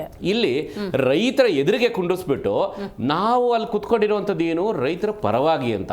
ನಮ್ಮ ಜಮೀನಿದೆ, ನಮ್ಮ ಜಮೀನ ನೀವು ತಗೊಳ್ಳಿ ಅಂತ ಹೇಳಕ್ಕೆಲ್ಲ ಕುತ್ಕೊಂಡಿಲ್ಲ ನಾವು, ರೈತರ ಪರವಾಗಿ. ಕಾಂಗ್ರೆಸ್ನ ಡಬಲ್ ಸ್ಟ್ಯಾಂಡರ್ಡ್ ಬಗ್ಗೆ ನೀವು ಹೇಳಿದ್ರಿ ನೋಡಿ, ಅವತ್ತು ವಿರೋಧಿಸಿದವರು ಇವತ್ತು ಮಾಡಕ್ ಹೊರಟಿದ್ದಾರೆ ಅಂತ. ಅವತ್ತು ಎಸ್ ಅಂತಿದ್ದವ್ರು ಇವತ್ತು ನೋ ಅಂತಿದ್ರಲ್ಲ, ನಿಮ್ ಡಬಲ್ ಸ್ಟ್ಯಾಂಡರ್ಡ್ ಅಲ್ವಾ? Absolutely, very good question. ನೋಡಿ, ಇಲ್ಲಿ ಈ ಲ್ಯಾಂಡ್ ಆಕ್ವಿಸಿಷನ್ ನಿಮಗೆ ಕೂಡ ಆಕ್ಟ್ ಅಂಡರ್ ಅಲ್ಲಿ ಇವ್ರು ಮಾಡ್ತಾ ಇದ್ದಾರೆ. ಸೊ ಈ ಕೂಡ ಆಕ್ಟ್ ಅಂಡರ್ ಅಲ್ಲಿ ಮಾಡ್ಬೇಕಾದ್ರೆ ಏನಾಗುತ್ತೆ, ನಿಮಗೆ 80% ಅಂಡ್ ಎಬೋ ಕನ್ಸೆಂಟ್ ಬೇಕಾಗುತ್ತೆ. ಅಂದ್ರೆ ರೈತರು ಒಪ್ಪಿಗೆ ಕೊಟ್ಬಿಟ್ಟು ನಮ್ಮ ಜಮೀನನ್ನ ತಾವು ಯಾವುದೇ ಒಂದು ಅಭಿವೃದ್ಧಿ ಕಾರ್ಯಕ್ರಮಕ್ಕೆ ನೀವು ಅಕ್ವೈರ್ ಮಾಡ್ಕೋಬಹುದು ಅಂತ ಅಂದ್ಬಿಟ್ಟು ಅವ್ರು ಕನ್ಸೆಂಟ್ ಕೊಡಬೇಕಾಗ್ತದೆ. ಇಲ್ಲಿ ನಿಮ್ಗೆ ಫ್ಯಾಕ್ಟ್ ಅನ್ನು ಚೆಕ್ ಮಾಡೋದಾದ್ರೆ ಅಲ್ಲಿರುವಂತಹ DC ಸರ್ಕಾರಕ್ಕೆ ಒಂದು ಪತ್ರ ಬರೀತಾರೆ ಅಫಿಷಿಯಲ್ ಏನಂತ, ಇಲ್ಲಿರುವಂತಹ ರೈತರು ಯಾರು ನಿಮಗೆ 80% ಪ್ಲಸ್ ಇರುವಂತವ್ರು ಕನ್ಸೆಂಟ್ ಕೊಡ್ತಾ ಇಲ್ಲ. ಸೊ ಹಾಗಾಗಿ ನಾನು ಸರ್ಕಾರಕ್ಕೆ ಏನು ಸೂಚಿಸ್ತೀನಿ ಅಂತಂದ್ರೆ, ದಯಮಾಡಿ ಈ ಅಕ್ವಿಸಿಷನ್ ನ ಕೈ ಬಿಡಿ ಅನ್ನೋ ರೀತಿಯಲ್ಲಿ ಒಂದು ಸಲಹಾ ಪತ್ರವನ್ನು ಕೊಟ್ಟಿರ್ತಾರೆ. ಇದೆಲ್ಲದೂ ಹೊರತುಪಡಿಸಿ ಸನ್ಮಾನ್ಯ DK ಶಿವಕುಮಾರ್ ಅವರು ಕಾಂಗ್ರೆಸ್ ಅಲ್ಲಿ ಬೇರೆ ಎಲ್ಲ ಶಾಸಕರಾಗ್ಲಿ ಅಥವಾ ಸಚಿವರಾಗ್ಲಿ ಬಿಟ್ಟು ಪ್ರತ್ಯೇಕವಾಗಿ ಸನ್ಮಾನ್ಯ DK ಶಿವಕುಮಾರ್ ಅವರೇನೆ ಈ ಬಿಡದಿ 9,000 ಎಕರೆಯಲ್ಲಿ 2,000 ಪ್ಲಸ್ ಗೋಮಾಳ ಇರುವಂತ ಜಾಗನ ತಾವು ಯಾಕೆ ಟೌನ್ಶಿಪ್ ಮಾಡಬೇಕು ಅಂತ ಹೋಗ್ತಾ ಇದ್ದೀರಾ? ಒಂದು. ಎರಡನೇದು, ಇಲ್ಲಿ ತಾವು ಕೆಲವೊಂದು ಸ್ಕೀಮ್ಗಳನ್ನ ಅರ್ಥ ಮಾಡ್ಕೋಬೇಕು. ಸರ್ಕಾರದಲ್ಲಿ ಒಂದೇ ಒಂದು ರೂಪಾಯಿ ಕೊಡೋಕ್ಕೆ ಬೊಕ್ಸೆಯಲ್ಲಿ ದುಡ್ಡಿಲ್ಲ. ಇವರು ಯಾವ ರೀತಿ ಅಂತಂದ್ರೆ ಭಿಕ್ಷೆ ಪಾತ್ರೆ ಹಿಡ್ಕೊಂಡು ಕುತ್ಕೊಂಡಿದ್ದಾರೆ ಕರ್ನಾಟಕದಲ್ಲಿ ಇರುವಂತ ಈ ಕಾಂಗ್ರೆಸ್ ಸರ್ಕಾರದವರು. ಇದಕ್ಕೆ ಸರಿ ಸುಮಾರು ನಿಮಗೆ ಬೇಕಾಗಿರುವಂತಹ 18,000 ಕೋಟಿ. 18,000 ಕೋಟಿ ಇವರು ಯಾವ ರೀತಿ ಸ್ಕೀಮ್ ಮಾಡೋರೆ ಅಂತ ಹೇಳಿದ್ರೆ, ಪಕ್ಕಾ ಲೇಔಟ್ ಮಾಡಬೇಕಾದ್ರೆ ಮಾಡುವಂತ ಸ್ಕೀಮ್ಗಳಿದು. ಏನು ಅಂತಂದ್ರೆ, ಯಾರ ಹತ್ರ ದುಡ್ಡು ಇಸ್ಕೊಂಬಂದು ಅಗ್ರಿಮೆಂಟ್ ಹಾಕೊಳ್ಳೋದು, ಲೇಔಟ್ ಮಾಡೋದು, ಟೋಕನ್ ಇಸ್ಕೊಳ್ಳೋದು, ಅಗ್ರಿಮೆಂಟ್ ಹಾಕೋದು, ಸೇಲ್ ಮಾಡೋದು, ಬಂದಿದ್ದ ದುಡ್ಡಲ್ಲಿ ನಾನು ಜೋಬಲ್ಲಿ ಇಟ್ಕೊಂಡು ಹೋಗೋದು. ಇದು ಸ್ಕೀಮ್ ಇರುವಂತದ್ದು. ಕಂಪ್ಲೀಟ್ ಮಾಡ್ಬಿಡ್ತೀನಿ, ಜಸ್ಟ್ ಒಂಚೂರು ಫಿನಿಶ್ ಮಾಡ್ಬಿಡ್ತೀನಿ. ಇಲ್ಲಿ ಇವರು ಸ್ಕೀಮ್ ಮಾಡ್ಕೊಂಡಿರೋದು ಏನು ಅಂತಂದ್ರೆ, ಉಡ್ಕೋ ಇಂದ ನಿಮಗೆ 9,000 ರಿಂದ 10,000 ಕೋಟಿ ತರಕ್ಕೆ ಹೋಗ್ತಾ ಇದ್ದಾರೆ. ಅದು ಯಾರ ಜಾಗ ಅಡಮಾನ ಇಟ್ಟುಬಿಟ್ಟು BMRDಯಲ್ಲಿರುವಂತಹ CA ಸೈಟ್ಗಳು, ಕಾರ್ನರ್ ಸೈಟ್ಗಳು, ಕಮರ್ಷಿಯಲ್ ಸೈಟ್ಗಳನ್ನ ಅಡಮಾನ ಇಟ್ಬಿಡೋದಂತೆ 9,000 ರಿಂದ 10,000 ಕೋಟಿ. ಅದಾದ್ಮೇಲೆ ಡೆವಲಪ್ಮೆಂಟ್ ಏನ್ ಮಾಡಿದ್ರು ಇವರು, AICT ಅಂತ ಹೇಳ್ತಾರಲ್ಲ, ಯಾವ AICTನೂ ಅಲ್ಲ, ಇದು ಪಕ್ಕ ಲೇಔಟ್ಗಳಿದು. ಈ ಲೇಔಟ್ ನ ಮಾಡಿಬಿಟ್ಟು ತಿರ್ಗಾ ವಾಪಸ್ಸು ಮಾರೋದಂತೆ. ಮಾರ್ಬಿಟ್ಟು 36,000 ಕೋಟಿ ಲಾಭ ಬರುತ್ತಂತೆ. ಆ 36,000 ಕೋಟಿ ಬರಬೇಕಾದ್ರೆ ರೈತರಿಗೆ ಕೊಡ್ತೀರಪ್ಪ ನೀವು ಅಂತ ಕೇಳಿದ್ರೆ, ಓಹೋ ರೈತರಿಗಲ್ಲ ಸ್ವಾಮಿ, ನಾನ್ ನುಂಗಕ್ಕೆ, ನಾನ್ ಭ್ರಷ್ಟಾಚಾರ ಮಾಡಕ್ಕೆ, ನಾನ್ ಡೆಲ್ಲಿಗೋ ಇಟ್ಲಿಗೋ ಕಳಿಸೋದಕ್ಕೆ ನಾನು ಈ ಸ್ಕೀಮ್ ಮಾಡ್ತಾ ಇದ್ದೀನಿ ಅಂತ ಇರುವಂತ ಪ್ಲಾನ್ ಇದು. ರೈಟ್, ಮಾತಾಡ್ತೀನಿ. ಬಿಡದಿಯ ಪಂಥಾಹ್ವಾನದ ಬಗ್ಗೆ ಮಾತಾಡ್ತಾ ಇದ್ದೀವಿ. ರಾಜ್ಯದಲ್ಲಿ ಆಡಳಿತ ಪಕ್ಷ ಮತ್ತು 18 ಶಾಸಕರನ್ನು ಹೊಂದಿರುವಂಥ JDS ಬಹಳ ಆಕ್ಟಿವ್ ಆಗಿದೆ ಬಿಡದಿ ಟೌನ್ಶಿಪ್ ವಿಚಾರದಲ್ಲಿ. BJP ಎಲ್ಲಿದೆ ಗೊತ್ತಾಗ್ತಾ ಇಲ್ಲ. ಹಾಗಾಗಿ BJP ವಕ್ತಾರನ್ನ ಮಾತಾಡ್ಸೋಣ ಅಂತ ರುದ್ರದೇವರು ರಾಮನಗರ ಅವರು ಉತ್ತರ ಕೊಡಬೇಕಿದ್ದಕ್ಕೆ. ರಾಜ್ಯದಲ್ಲಿ ಬೆಲೆ ಏರಿಕೆಯಿಂದ ಜನ ತತ್ತರಿಸಿ ಹೋಗಿದ್ದಾರೆ, ಮಳೆ ಇಲ್ಲ, ರೈತರು ಕಂಗಾಲಾಗಿದ್ದಾರೆ, ರಸಗೊಬ್ಬರದ ಬೆಲೆ ಹೆಚ್ಚಾಗಿದೆ, ಬಿತ್ತನೆ ಬೀಜದ ಬೆಲೆ ಹೆಚ್ಚಾಗಿದೆ, ಬದುಕಟ್ಕೊಳ್ಳೋದು ಕಷ್ಟ ಆಗ್ತಾ ಇದೆ, ರಸ್ತೆ ಗುಂಡಿಗಳಿದ್ದಾವೆ, ಸರ್ಕಾರಿ ಆಸ್ಪತ್ರೆಗಳ ಅಯೋಮಯ, ಸರ್ಕಾರಿ ಶಾಲೆಗಳಿಲ್ಲ. ಇದರ ನಡುವೆ ಬಿಡದಿ ಟೌನ್ಶಿಪ್ ರಾಜ್ಯದಾದ್ಯಂತ ಚರ್ಚೆ ಆಗ್ತಾ ಇದೆ. ಪ್ರತಿಪಕ್ಷವಾಗಿ ನೀವೇನು ಮಾಡ್ತಿದ್ದೀರಾ ರುದ್ರದೇವ್ ಅವರೇ? ನಮಸ್ಕಾರ ಮೇಡಮ್. ನೋಡಿ, ಡಿಸೆಂಬರ್ 2ನೇ ತಾರೀಕು ತಮ್ಮ ಮಾಧ್ಯಮದಲ್ಲೇ ಭಾರತೀಯ ಜನತಾ ಪಾರ್ಟಿಯ ರಾಜ್ಯ ಮುಖ್ಯ ವಕ್ತಾರರು ಮಾಜಿ ವಿಧಾನ ಪರಿಷತ್ ಸದಸ್ಯರಾದಂತಹ ಅಶ್ವಥ್ ನಾರಾಯಣ ಅವರ ನೇತೃತ್ವದಲ್ಲಿ ಬಿಡದಿಯಿಂದ ಬೈರಮಂಗಲದವರೆಗೂ ಸುಮಾರು 2,000ರಿಂದ 3,000 ರೈತರ ಜೊತೆಯಲ್ಲಿ, ಭಾರತೀಯ ಜನತಾ ಪಾರ್ಟಿಯ ಕಾರ್ಯಕರ್ತರ ಜೊತೆಯಲ್ಲಿ ನಾವು ಬೈರಮಂಗಲದಲ್ಲಿ ಇದನ್ನ ಪ್ರತಿರೋಧ ವ್ಯಕ್ತಪಡಿಸಿದ್ದೇವೆ. ಅದರ ಜೊತೆಗೆ ಈಗ ತಾವು ಕಂಡಂತೆ ಇದಕ್ಕೆ ಯಾವ ರೀತಿ ರೈತರ ಹೋರಾಟ ಹೆಚ್ಚಾಗ್ತಾ ಇದ್ದಂಗೆ ನಮ್ಮ ರಾಜ್ಯಾಧ್ಯಕ್ಷರಾದಂತಹ ವಿಜೇಂದ್ರ ಅವರು, ಅಶೋಕ್ ಅವರು, ಸಂಬಂಧಪಟ್ಟಂತ ರಾಜ್ಯ BJP ನಾಯಕರ ತಂಡ, ಅಶ್ವಥ್ ನಾರಾಯಣ ಅವರು ಸೇರಿದಂಗೆ, ಡಾಕ್ಟರ್ ಅಶ್ವಥ್ ನಾರಾಯಣ ಅವರು ಸೇರಿದಂಗೆ ಇವತ್ತು ಮೊನ್ನೆ ಕೂಡ ತಾವು ಗಮನಿಸಿದ್ದೀರಿ, ರೈತರ ಸಮ್ಮುಖದಲ್ಲಿ ಈ ವಿಚಾರವಾಗಿ ರೈತರಿಗೆ ಬೆಂಬಲವನ್ನು ಘೋಷಿಸಿದೆ. ಎರಡನೇದು ನೋಡಿ ಮೇಡಮ್, ಈ ವಿಚಾರದಲ್ಲಿ 3,500 ಈ ರಾಜ್ಯ ಕಾಂಗ್ರೆಸ್ ಸರ್ಕಾರದ ನೀತಿ ಹೇಗಿದೆ ಅಂತ ಹೇಳಿದ್ರೆ 3,500ಕ್ಕಿಂತ ಹೆಚ್ಚು ರೈತರು ರಾಜ್ಯದಲ್ಲಿ ಆತ್ಮಹತ್ಯೆ ಮಾಡಿಕೊಂಡಿದ್ದಾರೆ. ಎರಡನೇದು, ರಾಜ್ಯದಲ್ಲಿ BS ಯಡಿಯೂರಪ್ಪನವರು ರೈತ ನಾಯಕರು ರೈತರಿಗೋಸ್ಕರ ಬಜೆಟ್ ಮಂಡನೆ ಮಾಡಿದಂಥ ದಿನ ತಾವು ಕೂಡ ನೋಡಿದಿರಿ. ಅವ್ರು ಬಂದಾಗ ಕೇಂದ್ರ ಸರ್ಕಾರ ಸನ್ಮಾನ್ ಕಿಸಾನ್ ಯೋಜನೆ 6,000 ರೂಪಾಯಿ ರೈತರಿಗೆ 4,000 ರೂಪಾಯಿ ರಾಜ್ಯ ಸರ್ಕಾರ ಕೊಡ್ತಾ ಇತ್ತು. ಈ ರಾಜ್ಯ ಸರ್ಕಾರ ಅಧಿಕಾರಕ್ಕೆ ಬಂದ ಮೊದಲನೇ ದಿನವೇ ರೈತರಿಗೆ ಕುಣಿಕೆ ಕೊಡೋ ಕೆಲಸ ಮಾಡಿದ್ದೇನೆಂದ್ರೆ ಆ 4,000 ಯಡಿಯೂರಪ್ಪನವ್ರು ಕೊಡ್ತಾ ಇದ್ದದನ್ನ ತಡೆ ಹಿಡಿದ್ರು. ರೈತ ವಿರೋಧಿ ಸರ್ಕಾರ ಅನ್ನೋದಕ್ಕೆ ಇದಕ್ಕಿಂತ ದೊಡ್ಡ ಉದಾಹರಣೆಗಳು ಬೇಕಿಲ್ಲ. ಎರಡನೇದು ಮೇಡಮ್ ನೋಡಿ, ಈ ಹಿಂದೆ ಯಡಿಯೂರಪ್ಪನವರು JDS ಸರ್ಕಾರ ಇದ್ದಾಗ, ಸಮ್ಮಿಶ್ರ ಸರ್ಕಾರ ಇದ್ದಾಗೆ ಕೊಟ್ಟಿದ್ದು ಅಂತ ಹೇಳಿದ್ರು. ಹೌದು, ಅಭಿವೃದ್ಧಿ ಮಾಡಬೇಕು ಅನ್ನೋ ನಿಟ್ಟಿನಲ್ಲಿ ಕೈ ಹಾಕಿದಾಗ ರೈತ ವಿರೋಧ ಯಾವಾಗ ಬಂತು ಆವಾಗ ಆ ಕೆಲಸಗಳಿಗೆ ತಡೆ ಇಟ್ಟಿದ್ದಾರೆ, ಅಂದ್ರೆ ಮುಂದುವರಿಸಲಿಲ್ಲ. ಆದ್ರೆ ಮಂಡುತನಕ್ಕೆ ಬಿದ್ದಂತ ಈ ಕಾಂಗ್ರೆಸ್ ಸರ್ಕಾರ ಅವ್ರನ್ನ ರೈತರೇ ದೇಶದ ಬೆನ್ನೆಲುಬು ಅನ್ನೋದನ್ನ ಮರೆತು ಅವ್ರಿಗೆ ಸಾವಿನ ಭಾಗ್ಯ ಕರುಣಿಸಲು ಹೊರಟಿದೆ. ಜೊತೆಗೆ ಇದಕ್ಕೆ ಮುಂದುವರೆದಂಗೆ ಏನ್ ಹೇಳ್ತೀನಿ ಮೇಡಮ್, ನನಗೆ ನೆನಪಾಯ್ತು ರೈತರ ಮೇಲೆ ಈಗ 5 ಭಾಗ್ಯಗಳಿಗೂ ಟೋಪಿ ಹಾಕಿ ಒಂದ್ ನಿಮಿಷ 5 ಭಾಗ್ಯಗಳ ಜೊತೆಯಲ್ಲಿ ಮೇಡಮ್ ನೀವು ಯಾವಾಗೂ ಮಧ್ಯದಲ್ಲಿ ನೀವು ಮಾತಾಡುವಾಗ ನಾವು ಸುಮ್ಮನೆ ಇದ್ದೀವಿ. ದಯಮಾಡಿ ತಾಳ್ಮೆಯಿಂದ ಕೇಳಿ, ಆಮೇಲೆ ನಿಮ್ಮ ಅವಧಿ ಬಂದಾಗ ಮಾತಾಡಿ. ನೋಡಿ, Vishweshwara layout, 1 second, Vishweshwara layout, Kempegowda layout, Banashankari layout, Shivaram Karanth layout, Anjanapura layout, Arkavathi layout ಇವೆಲ್ಲ ಬ್ರೋಕರ್ಗಳ ಕೈನಲ್ಲಿದೆ. ಈಗ ಉದಾಹರಣೆಗೆ ಕೆಂಪೇಗೌಡ ಲೇಔಟ್ ಕಾಡಾಗಿದೆ, ಅಲ್ಲಿ ಇನ್ಫ್ರಾಸ್ಟ್ರಕ್ಚರ್ ಕೊಡಕ್ಕಾಗದೇ ಇರತಕ್ಕಂಥ ಸರ್ಕಾರ ಈ ಒಂದು ಬಿಡದಿ ಟೌನ್ಶಿಪ್ ಯೋಜನೆಗೆ ಯಾಕೆ ಕೈ ಹಾಕ್ತಾ ಇದೆ ಅಂದ್ರೆ ರಿಯಲ್ ಎಸ್ಟೇಟ್ ಮಾಫಿಯಾಗೆ ಸಹಕಾರ ನೀಡ್ತಾ ಇದೆ. ಇದ್ರ ಜೊತೆಗೆ ನೋಡಿ ಮೇಡಮ್, 16,000 ಬರೀ 4-5 ಗ್ರಾಮದಲ್ಲಿ 16,000 ಲೀಟರ್ ಹಾಲು ಒಂದು ದಿನಕ್ಕೆ ಉತ್ಪಾದನೆ ಆಗ್ತಾ ಇದೆ. ಒಂದು ತಿಂಗಳಿಗೆ 6 ಲಕ್ಷ ಲೀಟರ್ ಉತ್ಪಾದನೆ ಆಗ್ತಾ ಇದೆ. ಈ ಜಾಗನ ಅವರು ಬಲವಂತದಲ್ಲಿ ತಗೊಂತಾ ಇದ್ದಾರೆ ಅನ್ನೋ ಉದ್ದೇಶ. 2,000 ಸರ್ಕಾರಿ ಭೂಮಿ ಇದೆ. ಅವರ ಹಿಂಬಾಲಕರುಗಳಿಗೆ ಈಗಾಗಲೇ 500 ಎಕರೆನ 2 ಎಕರೆ ದಾನ ಮಾಡ್ದಂಗೆ ಬರೆದು ಕೊಟ್ಬಿಟ್ಟಿದ್ದಾರೆ. ಇವ್ರಿಗಾಗಲೇ ಗ್ರಾಂಟ್ ಮಾಡಿ ಕೊಟ್ಬಿಟ್ಟಿದ್ದಾರೆ. ಕಿಕ್ ಬ್ಯಾಕ್ ಇದೆ ಇದರಿಂದ ಮೇಡಮ್, ಕಿಕ್ ಬ್ಯಾಕ್ ಇದೆ ಇದರಿಂದ. ರಾಜ್ಯದ ಮುಖ್ಯಮಂತ್ರಿಗಳ ಸಹಚರರು ಜೊತೆನಲ್ಲಿರ್ತಕ್ಕಂಥವ್ರಿಂದ 5 ಕೋಟಿ 6 ಕೋಟಿ ಬರೋದ್ರಲ್ಲಿ ಪಾಲಿದೆ ಅಂತ ನಾನು ಕೂಡ ಭಾವಿಸ್ತೇನೆ. ಜೊತೆಗೆ ನೋಡಿ ಮೇಡಮ್, ತಲೆ ಮೇಲೆ ಹೊಡೆದಂಗೆ ಹೇಳ್ತಾ ಇದ್ದೀರಿ. ಬಿಡದಿ ರೈತರ ಹಿತಾಸಕ್ತಿ ಅನ್ನೋದು ಬಿಜೆಪಿಗಿತ್ತು ಅನ್ನೋದಾದ್ರೆ ಇಮ್ಮಿಡಿಯೇಟ್ ಆಗಿ ನ್ಯಾಯಾಲಯಕ್ಕೆ ಹೋಗ್ಬೇಕು. ಹೋಗ್ತಾರ ನಿಮ್ ರಾಜ್ಯಾಧ್ಯಕ್ಷರು?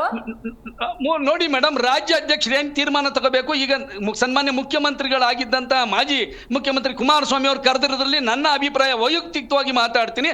ಆ ಜಾಗದಲ್ಲಿ ಕಾಂಗ್ರೆಸ್ ಇರ್ಲಿ, ದಳ ಇರ್ಲಿ, ಬಿಜೆಪಿ ಇರ್ಲಿ, ರೈತರು ಜಮೀನ್ ಕೊಡಲ್ಲ ಅಂದಾಗ ಬಲವಂತದಿಂದ ಕಸ್ಕಂತ ಇದ್ದಾರೆ ಅಂದಾಗ ವಿಧಾನಸೌಧಕ್ಕೆ ಹೋಗಿ 3 ಜನ ನನಗೆ ನೀವು ಇನ್ನೊಂದು ನಿಮಿಷ ನಿಮಗೆ ಅವಕಾಶ ಇದೆ. ಆ 1 ನಿಮಿಷದಲ್ಲಿ ನೀವು ಬಿಜೆಪಿ ವಕ್ತಾರರಾಗಬೇಡ. ನೀವು ರಾಮನಗರ ಸುತ್ತಮುತ್ತ ಚೆನ್ನಾಗಿ ಬಲ್ಲವರಾಗಿರೋದ್ರಿಂದಾಗಿ ಈ ಪ್ರಶ್ನೆ. ಕಾಂಗ್ರೆಸ್ನವ್ರು ಹೇಳ್ತಾರೆ 80% ಕೊಡೋಕೆ ಸಿದ್ಧ ಇದ್ದಾರೆ, 20% ಇಲ್ಲ, ಅವ್ರು ನಾವು ಕನ್ವಿನ್ಸ್ ಮಾಡ್ತೀವಿ ಅಂತ. JDS ಹೇಳ್ತಾರೆ 80% ರೆಡಿ ಇಲ್ಲ, 20% ಮಾತ್ರ ತಕರಾರಿರುವಂತದ್ದು ಚರ್ಚೆ ಇದೆ. ಅಸಲಿ ಹೇಳಿ, ಅಲ್ಲಿ ಸತ್ಯ ಏನಿದೆ ಹೇಳಿ. ರಿಯಲ್ ಚೆಕ್ ನೋಡಿ ಮೇಡಮ್, 20 ಗ್ರಾಮಗಳು ಅಲ್ಲಿ ಅಕ್ವೈರ್ ಮಾಡ್ಲಿಕ್ಕೆ ಹೊರಟಿದ್ದಾರೆ.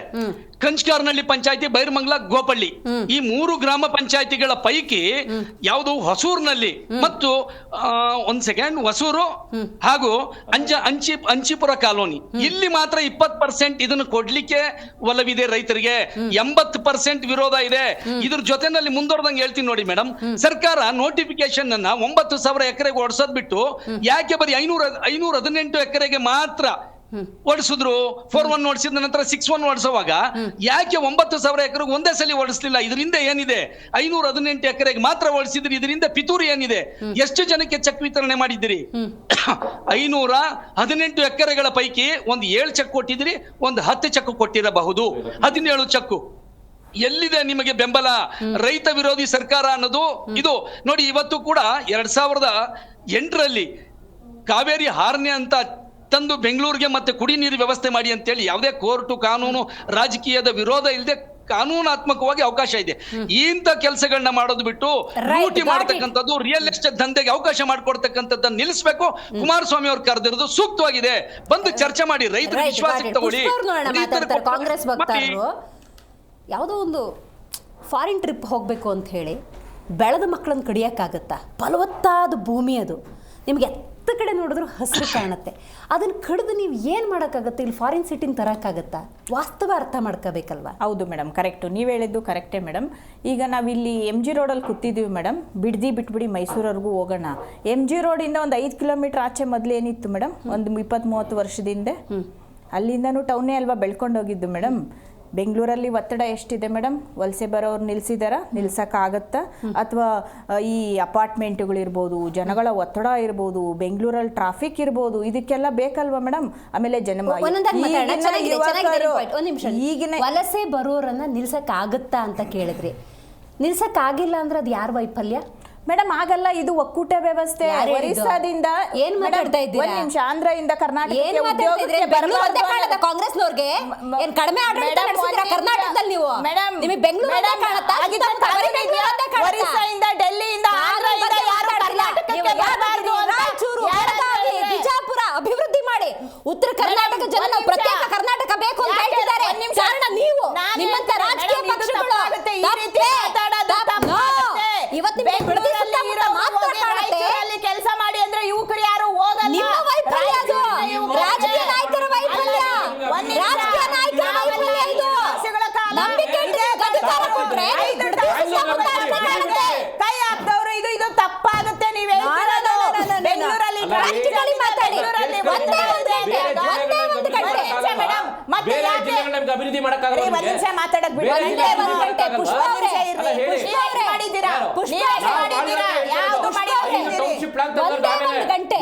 ರೈತ ನನಗೂ ಈ ಭೂಮಿಗೂ ಸಂಬಂಧ ಇಲ್ಲ ಅಂತ ಬಿಡದಿ ರೈತ ಬಿಟ್ಬಿಡಿ.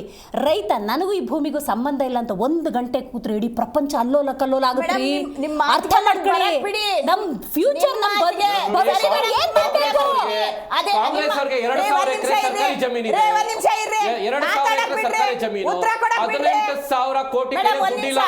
ರಿಯಲ್ ಎಸ್ಟೇಟ್ ದಂಧೆ ಮಾಡಬೇಕು. ಅದೇ ರೈತನ ಮಗ ಓದಿದ್ದಾನೆ, ಅವನಿಗೆ ಉದ್ಯೋಗ ಕೊಡ್ಬೇಕು ಅಂದ್ರೆ ಎಲ್ಲಿ ಕೊಡ್ತೀರಾ ನೀವು? ಎಲ್ಲಿ ಕೊಡ್ತೀರಾ ನೀವು?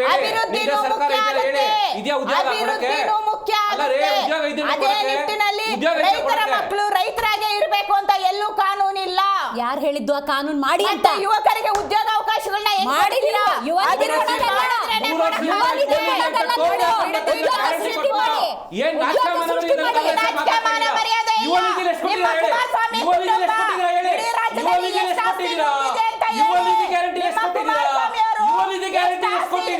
ಯುವನಿಧಿ ಗ್ಯಾರಂಟಿ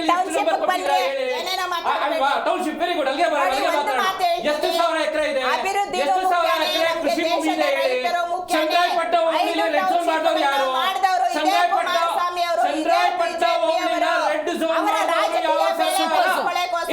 ಬೇರೆ 4 ಟೌನ್ಶಿಪ್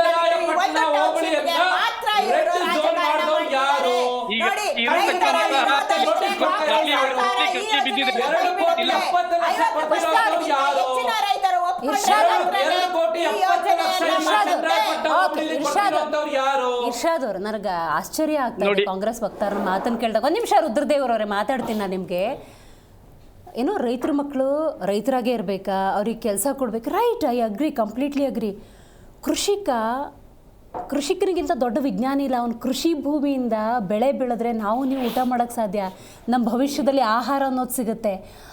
ಅವರೆಲ್ಲ 2 ಕೋಟಿ ಕೊಟ್ಬಿಟ್ರೆ ಒಂದು 60 ಲಕ್ಷ 70 ಲಕ್ಷ ಕೊಟ್ಟು ಒಂದು ಮನೆ ತೊಗೊಂಡು ಏನು ಸೆಕ್ಯೂರಿಟಿ ಕೆಲಸ ಮಾಡಬೇಕಾ ಬೆಂಗಳೂರಲ್ಲಿ ಬಂದು?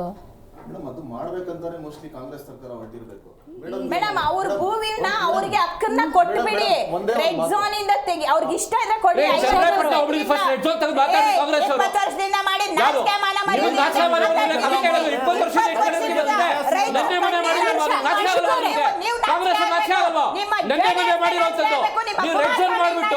ಈಗ ಮತ್ತೆ 2 ಕೋಟಿ 70 ಲಕ್ಷಕ್ಕೆ ವ್ಯವಹಾರ ಮಾಡಕ್ ಹೋಗಿದ್ರಲ್ಲ ಅಲ್ಲಿ ಎಲ್ಲ ಚಂದ್ರಾಯಪಟ್ಟ ಹೋಗ್ಲಿಲ್ಲ 2 ಕೋಟಿ 70 ಲಕ್ಷಕ್ಕೆ ಮತ್ತೆ ನೋಟಿಸ್ ಕೊಟ್ಟು ಕರ್ಕೊಂಡು ವ್ಯವಹಾರ ಮಾಡಕ್ ಹೋಗಿದ್ರಲ್ಲ. ವ್ಯವಹಾರ ಮಾಡಕ್ ಹೋಗಿದ್ರಲ್ಲ ನಾಟಕ ಕಾಂಗ್ರೆಸ್ ಅವ್ರಿಗೆ 2 ಕೋಟಿ 70 ಲಕ್ಷಕ್ಕೆ ವ್ಯವಹಾರ ಮಾಡಕ್ ಹೋಗಿದ್ರಲ್ಲ ತಿರ್ಗಾ. ಅಲ್ಲೇ 2 ಕೋಟಿ 70 ಲಕ್ಷಕ್ಕೆ ಮತ್ತೆ ವ್ಯವಹಾರ ಮಾಡಕ್ ಹೋಗಿದ್ರಲ್ಲ ನಾಟಕ ಕಾಂಗ್ರೆಸ್ ಅವ್ರಿಗೆ. ನೋಡಿ ರೈತರ ಮಕ್ಕಳಿಗೆ ಕೆಲಸ ಅಂತ ಹೇಳಿದ್ರು. ಈಗ ನಿಮಿಷ sir please allow me to talk. Devanahalli acquisition ಮಾಡ್ಕೊಂಡಿದ್ರಲ್ಲ, ಇವತ್ತು ಕರ್ಕೊಂಡು ತೋರಿಸ್ತೀನಿ ಬನ್ನಿ, ನಾಳೆ ಬೆಳಗ್ಗೆ ಕರ್ಕೊಂಡು ತೋರಿಸ್ತೀನಿ. ಗ್ರೂಪ್ ಸಿ ಗ್ರೂಪ್ ಡಿಗೂ ಯೋಗ್ಯತೆ ಇಲ್ಲಿರುವಂತ ಕೆಲಸಗಳನ್ನ ಆಫರ್ ಮಾಡ್ತಾ ಇರುವಂತದ್ದು ನಿಮಗೆ ತೋರಿಸ್ಬಿಡಿ. ದೇವನಹಳ್ಳಿ ತಾಲೂಕಲ್ಲಿ ಎಷ್ಟು ಜನ ಕೆಲಸ ಕೊಟ್ಟಿದ್ದಾರೆ ಅಂತ ನಾನು ದಿನ ಬೆಳಗ್ಗೆ ದೇವನಹಳ್ಳಿ ತಾಲೂಕು ದೊಡ್ಡಬಳ್ಳಾಪುರ ತಾಲೂಕಲ್ಲಿ ಇವರು ಎಷ್ಟು ಜನಕ್ಕೆ ಕೆಲಸ ಕೊಟ್ಟಿದ್ದಾರೆ ಅಂತ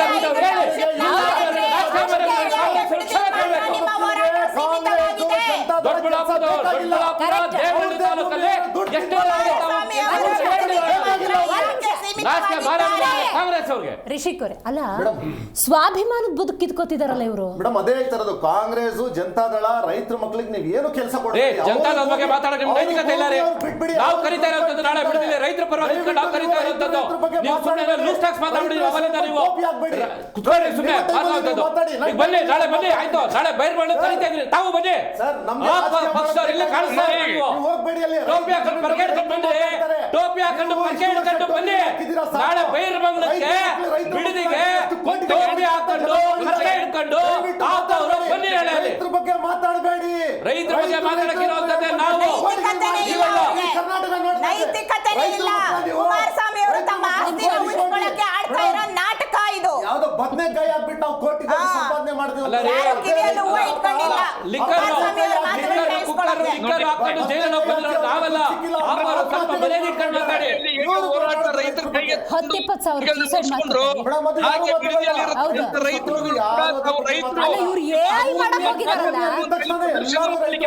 ರೈತರಿಗೆ ಗೋಲಿಬಾರ್ ಮಾಡಿಸ್ತಾರೆ.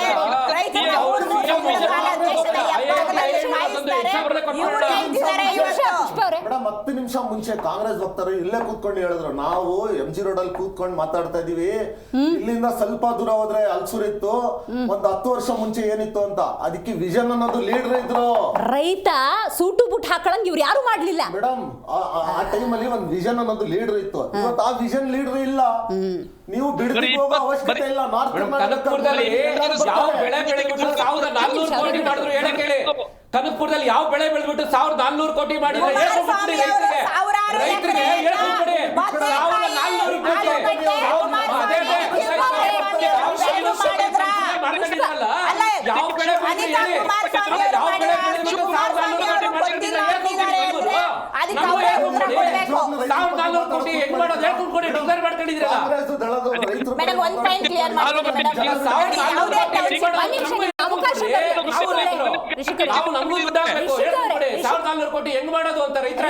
ಒಂದ್ ನಿಮಿಷ ಇರಿ, ಒಂದ್ 2 ನಿಮಿಷ ಇರ್ಷಾದವ್ರಿಗೆ ಬಿಡಿ. ಇರ್ಷಾದವ್ರೆ ಮಾತಾಡಿ. ಇಲ್ಲ, ನಾನು ಹೇಳ್ತಾ ಇರೋದು ಕಾಂಗ್ರೆಸ್ ದಳದವರು ರೈತರ ಬಗ್ಗೆ ಮಾತಾಡಕ್ ಕೂತ್ಕೊಂಡಿದಾರ, ಇಲ್ಲ ಜಗಳ ಮಾಡಕ್ ಕೂತ್ಕೊಂಡಿದಾರ. ನಾಳೆ ಬೆಳಗ್ಗೆ ಬಿಡದಿ ಭಯ ಕುತ್ಕೊಂಡಿದ್ದೀವಿ ಬನ್ನಿ.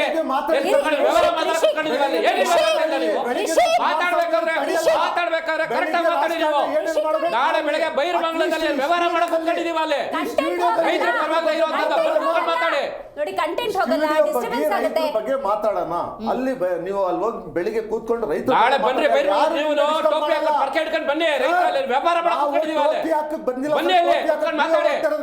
ಎಲ್ಲ ಜನರು ಗೊತ್ತಾಗ್ತದೆ. ನಾಳೆ ಹೋಗಿ ಟೋಪಿ ಹಾಕಿ, ನಾವು ಬೇಡ ಅನ್ನಲ್ಲ. ಅಲ್ಲ, ನೀವು ಟೋಪಿ ಪರ್ಕೆ ಹಿಡ್ಕೊಂಡು ಬನ್ನಿ. ಆಯ್ತಲ್ಲ, ಸ್ಟುಡಿಯೋದಲ್ಲಿ ರೈತರ ಪರವಾಗಿ ಮಾತಾಡಕ್ ಬಿಡಿ. ನಾವೇನ್ ರೈತರ ವಿರೋಧ ಮಾತಾಡ್ತಾ ಇದೀವಿ. ಅಲ್ಲಿ ಎಲ್ಲಿ ಮಾತಾಡ್ತಾ ಇದೀವಿ? ವ್ಯವಹಾರ ಮಾತಾಡಕ್ ಹೋಗ್ತಾ ಇದೀವಿ. ಅಲ್ಲಿ ಏನ್ರಿ ಮಾತಾಡ್ತಾ ಇದ್ರಿ? ಅಲ್ಲಿ ಜಮೀನು ಕೊಡಕ್ ಇಷ್ಟ ಇಲ್ಲ ಅಂತ ಹೇಳಿ ರೈತರ ಪರವಾಗಿ ಮಾತಾಡ್ತಾ ಇರೋದು. ಓಕೆ, ರುದ್ರದೇವ್ರವ್ರು ಹೇಳಿ. ನೋಡಿ ಮೇಡಮ್, ಕುಮಾರಸ್ವಾಮಿ ಅವರು ತಮ್ದು 32 ಎಕರೆ ಉಳಿಸ್ಕೊಳಕ್ ಹೊರಟಿದ್ದಾರೆ.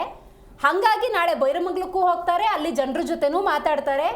ಈ ಬಿಡದಿ ಟೌನ್ಶಿಪ್ ಅಂತ ಏನಿದೆ ಅದನ್ನ ವಿರೋಧಿಸ್ತಾ ಇದ್ದಾರೆ. ಅವ್ರ ಜೊತೆ ಕೈ ಜೋಡಿಸ್ತೀರಾ? ಬಿಜೆಪಿ ಪ್ರತ್ಯೇಕವಾಗಿ ಸತ್ಯಶೋಧನ ತಂಡ ರಚನೆ ಮಾಡ್ಕೊಂಡು ಅದರಲ್ಲಿ ವರದಿ ಸಿದ್ಧಪಡಿಸ್ಕೊಂಡು ಅದ್ರ ಪರವಾಗಿ ರೈತರ ಪರವಾಗಿ ನಿಂತ್ಕೊಂಡು ಕೋರ್ಟ್ ಮೊರೆ ಏನಾದರೂ ಹೋಗುತ್ತಾ?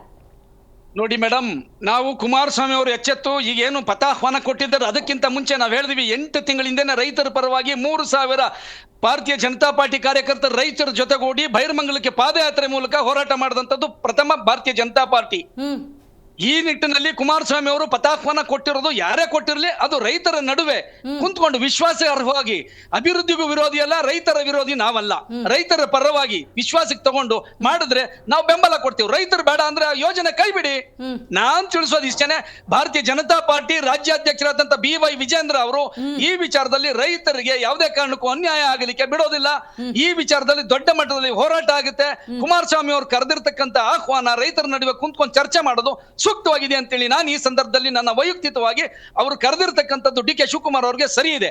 ಅವ್ರು ಬಂದು ಚರ್ಚೆ ಮಾಡಿ ರೈತರನ್ನ ವಿಶ್ವಾಸಕ್ಕೆ ತಗೊಂಡು ಈ ಯೋಜನೆ ಸರಿ ಅನ್ನೋದಾದ್ರೆ ಮಾಡಿ, ರೈತರು ಬೇಡ ಅಂದ್ರೆ ಅವ್ರ ಜಮೀನು ಕೈ ಹಾಕ್ಬೇಡಿ. 800 ಎಕರೆ ಪಕ್ಕದಲ್ಲೇ ತಿಮ್ಮೇಗೌಡರ ಜಾಗ ಇದೆ, ಅದನ್ನೇನು ಮಾಡಿಲ್ಲ ನೀವು. ಈಗ ಇದನ್ನ ಏನ್ ಮಾಡ್ಬೇಕು? ಇಂಡಸ್ಟ್ರಿ ಮಾಡ್ತಿದ್ದೀರಾ, ಲೇಔಟ್ ಮಾಡ್ತಿದ್ದೀರಾ, ರಿಯಲ್ ಎಸ್ಟೇಟ್ ಮಾಫಿಯಾಗೆ ನೀವು ಬರೆದು ಕೊಡ್ಲಿಕ್ಕೆ ಪ್ರಯತ್ನ ಮಾಡಿದ್ದೀರಾ. ಜನ ವಿರೋಧಿಸ್ತಾ ಇದ್ದಾರೆ, ರೈತರು ವಿರೋಧಿಸ್ತಾ ಇದ್ದಾರೆ. ರೈತರಿಗೆ ದಯಮಾಡಿ ಮರಣ ಹೋಮ ಮಾಡಬೇಡಿ. ಈಗಾಗಲೇ ನೀರು ಹರಿದು ಬಿಡ್ತಾ ಇದ್ದೀರಿ ತಮಿಳುನಾಡಿಗೆ. ಪ್ರತಿಯೊಂದು ಕೆರೆ ಕಟ್ಟೆಗಳಲ್ಲಿರೋ ನೀರು ಖಾಲಿ ಆಗ್ತಾ ಇದೆ. ಮಂಚನಬೆಲೆ ಡ್ಯಾಮ್ ನಿಂದ ಹರ್ಕಾವತಿ ಮೂಲಕ ನೀರು ಹೋಗ್ತಾ ಇದೆ. ಇದನ್ನ ತಡೆದು ರೈತರಿಗೆ ನೀರು ಕೊಡಿ, ಕುಡಿಲಿಕ್ಕೆ ನೀರು ಉಳಿಸ್ಕೊಳ್ಳಿ. ಏನು ಮಾಡ್ಲಿಕ್ಕೆ ಆಗುದಿಲ್ಲ. ಕಾಂಗ್ರೆಸ್ ಸರ್ಕಾರ ತಮಿಳುನಾಡು ಪರವಾಗಿದೆ, ರೈತರ ವಿರೋಧಿ ಸರ್ಕಾರ ಅಂತ ಹೇಳಲಿಕ್ಕೆ ನಾನು ಬಯಸ್ತೇನೆ. ನೀವು ರಾಮನಗರ ಅಲ್ಲಿ ಹತ್ತಿರದಲ್ಲೇ ಇದ್ದೀರಿ. ನಿಖಿಲ್ ಅವರು ಒಂದು ತಂಡದಲ್ಲಿ ಹೋಗ್ತಾರೆ, ರೈತರದೊಂದು ತಂಡ ಆಗ್ಬಿಟ್ಟಿದೆ, ಬಿಜೆಪಿಯವ್ರು ಮತ್ತೆ ಪ್ರತ್ಯೇಕವಾಗಿ ಹೋಗ್ತಿದ್ದಾರೆ. ಒಗ್ಗಟ್ಟಿದ್ರೆ ಅಲ್ವಾ ಫಲ ಸಿಗಕ್ ಸಾಧ್ಯ. ನೋಡಿ ಮೇಡಮ್, ಯಾವುದೇ ಸಂದರ್ಭದಲ್ಲೂ ಯಾವ ಸಂದರ್ಭ ರೈತರುಗಳು ಕೈ ಜೋಡಿಸಬೇಕಾಗ್ತದೆ. ಇದು ರೊಚ್ಚಿಗೆ ಹೇಳ್ತಾ ಇದೆ. ಈಗ ಏನ್ ಮಾಡ್ತಾ ಇದ್ದಾರೆ ಕಾಂಗ್ರೆಸ್ನವರು, ಬಿಜೆಪಿ ದಳ, ರೈತರು ಎಲ್ಲ ಪಬ್ಲಿಕ್ ಕೂಡ ಸೇರಿ ಕಾಂಗ್ರೆಸ್ಗೆ ಪಾಠ ಕಲಿಸತಕ್ಕಂತ ದಿನ ಹತ್ರ ಬಂದಿದೆ. ಈಗ ವಿಭಾಗವಾಗಿ ಹೋಗ್ತಾ ಇರತಕ್ಕಂಥದ್ದು ಸಾಗರೋಪಾದಿಯಲ್ಲಿ ಬಿರುಗಾಳಿಯಾಗಿ ಇದೊಳದಕ್ಕೆ ಸನ್ಮಾನ್ಯ ಮುಖ್ಯಮಂತ್ರಿ ಡಿ ಕೆ ಶಿವಕುಮಾರ್ ಅವಕಾಶ ಕೊಡಬೇಡಿ, ರೈತರಿಗೆ ಸಾವಿನ ಕುಣಿಕೆ ಕೊಡಬೇಡಿ. ಈಗ ನೀವ್ ಹೇಳ್ದಂಗೆ 4 ತಂಡಗಳು ಹೋಗ್ತಾ ಇದೆ ಅನ್ನೋದೆಲ್ಲ ಒಂದಾಗುತ್ತೆ. ಆದ್ರೆ ನನ್ಗೆ ವಾಸ್ತವ ಹೇಳಿ, ಬಿಜೆಪಿಯವ್ರಿಗೆ ಯಾವ ನೈತಿಕತೆ ಇದೆ ಅಂತ. ಯಾಕೆ ಅವತ್ತು ರೈತರಿಗೆ ಗುಂಡು ಹಾರಿಸಿದ್ರಿ? ದೇಶದಾದ್ಯಂತ ರೈತರು ದೊಡ್ಡ ಮಟ್ಟದ ಹೋರಾಟ ಮಾಡ್ತಿದ್ದಾಗ ಅವ್ರನ್ನ ಅಲ್ಲೇ ಗಾಜು ಮುಳ್ಳು ಮೊಳೆ ಹಾಕಿ ತಡೆದವ್ರು ನೀವು. ಅದ್ ಹೆಂಗ್ ರೈತರ ಪರವಾಗಿ ಇವತ್ತು ಮಾತಾಡ್ತಾ ಇದ್ದೀರಿ? ನೋಡಿ ಮೇಡಮ್, ಆ ಸಂದರ್ಭದಲ್ಲಿ ಈಗ ದೆಹಲಿಯಲ್ಲಿ ಒಂದು ರಾಜಕಾರಣ ರೈತರ ಪರವಾಗಿ ಅಂತೇಳಿ AAP ಇರ್ಬೋದು, ಕಾಂಗ್ರೆಸ್ ಇರ್ಬೋದು, ಭಯೋತ್ಪಾದಕರ ರೂಪದಲ್ಲಿ ನರೇಂದ್ರ ಮೋದಿ ಅವ್ರ ಯೋಜನೆ ಜಾರಿಗೆ ತಂದಿದ್ದನ್ನ ತಡೆ ಹಿಡಿಬೇಕಂತೇಳಿ ರೈತರ ಮೇಲೆ ಅದು ಗೊತ್ತಿದೆ ನಮಗೆ. ಮೇಡಮ್ ಒಂದ್ ಸೆಕೆಂಡ್ ಕೇಳಿ ಮೇಡಮ್. ಕಳಿಸಿದ್ರು ಅಂದ್ರೆ ಆ ಯೋಜನೆಯನ್ನ ನರೇಂದ್ರ ಮೋದಿ ಅವರು ವಾಪಸ್ ಪಡೆದ್ರು. ಈಗೂ ಕೂಡ ಅದೇ ರೀತಿ ರೈತರ ರೊಚ್ಚಿಗೆದ್ದಾಗ, ರೈತರ ಮೇಲೆ ದುರಂತಗಳಾಗ್ತಾ ಇದೆ ಅಂದಾಗ ರೈತರನ್ನ ಉಳಿಸ್ಕೊಳ್ಳಿಕ್ಕೋಸ್ಕರ ಈ ಯೋಜನೆಯನ್ನ ಯಾಕೆ ವಾಪಸ್ ತರಬಾರದು ಸನ್ಮಾನ್ಯ ಕಾಂಗ್ರೆಸ್ ಸರ್ಕಾರ? ರೈಟ್.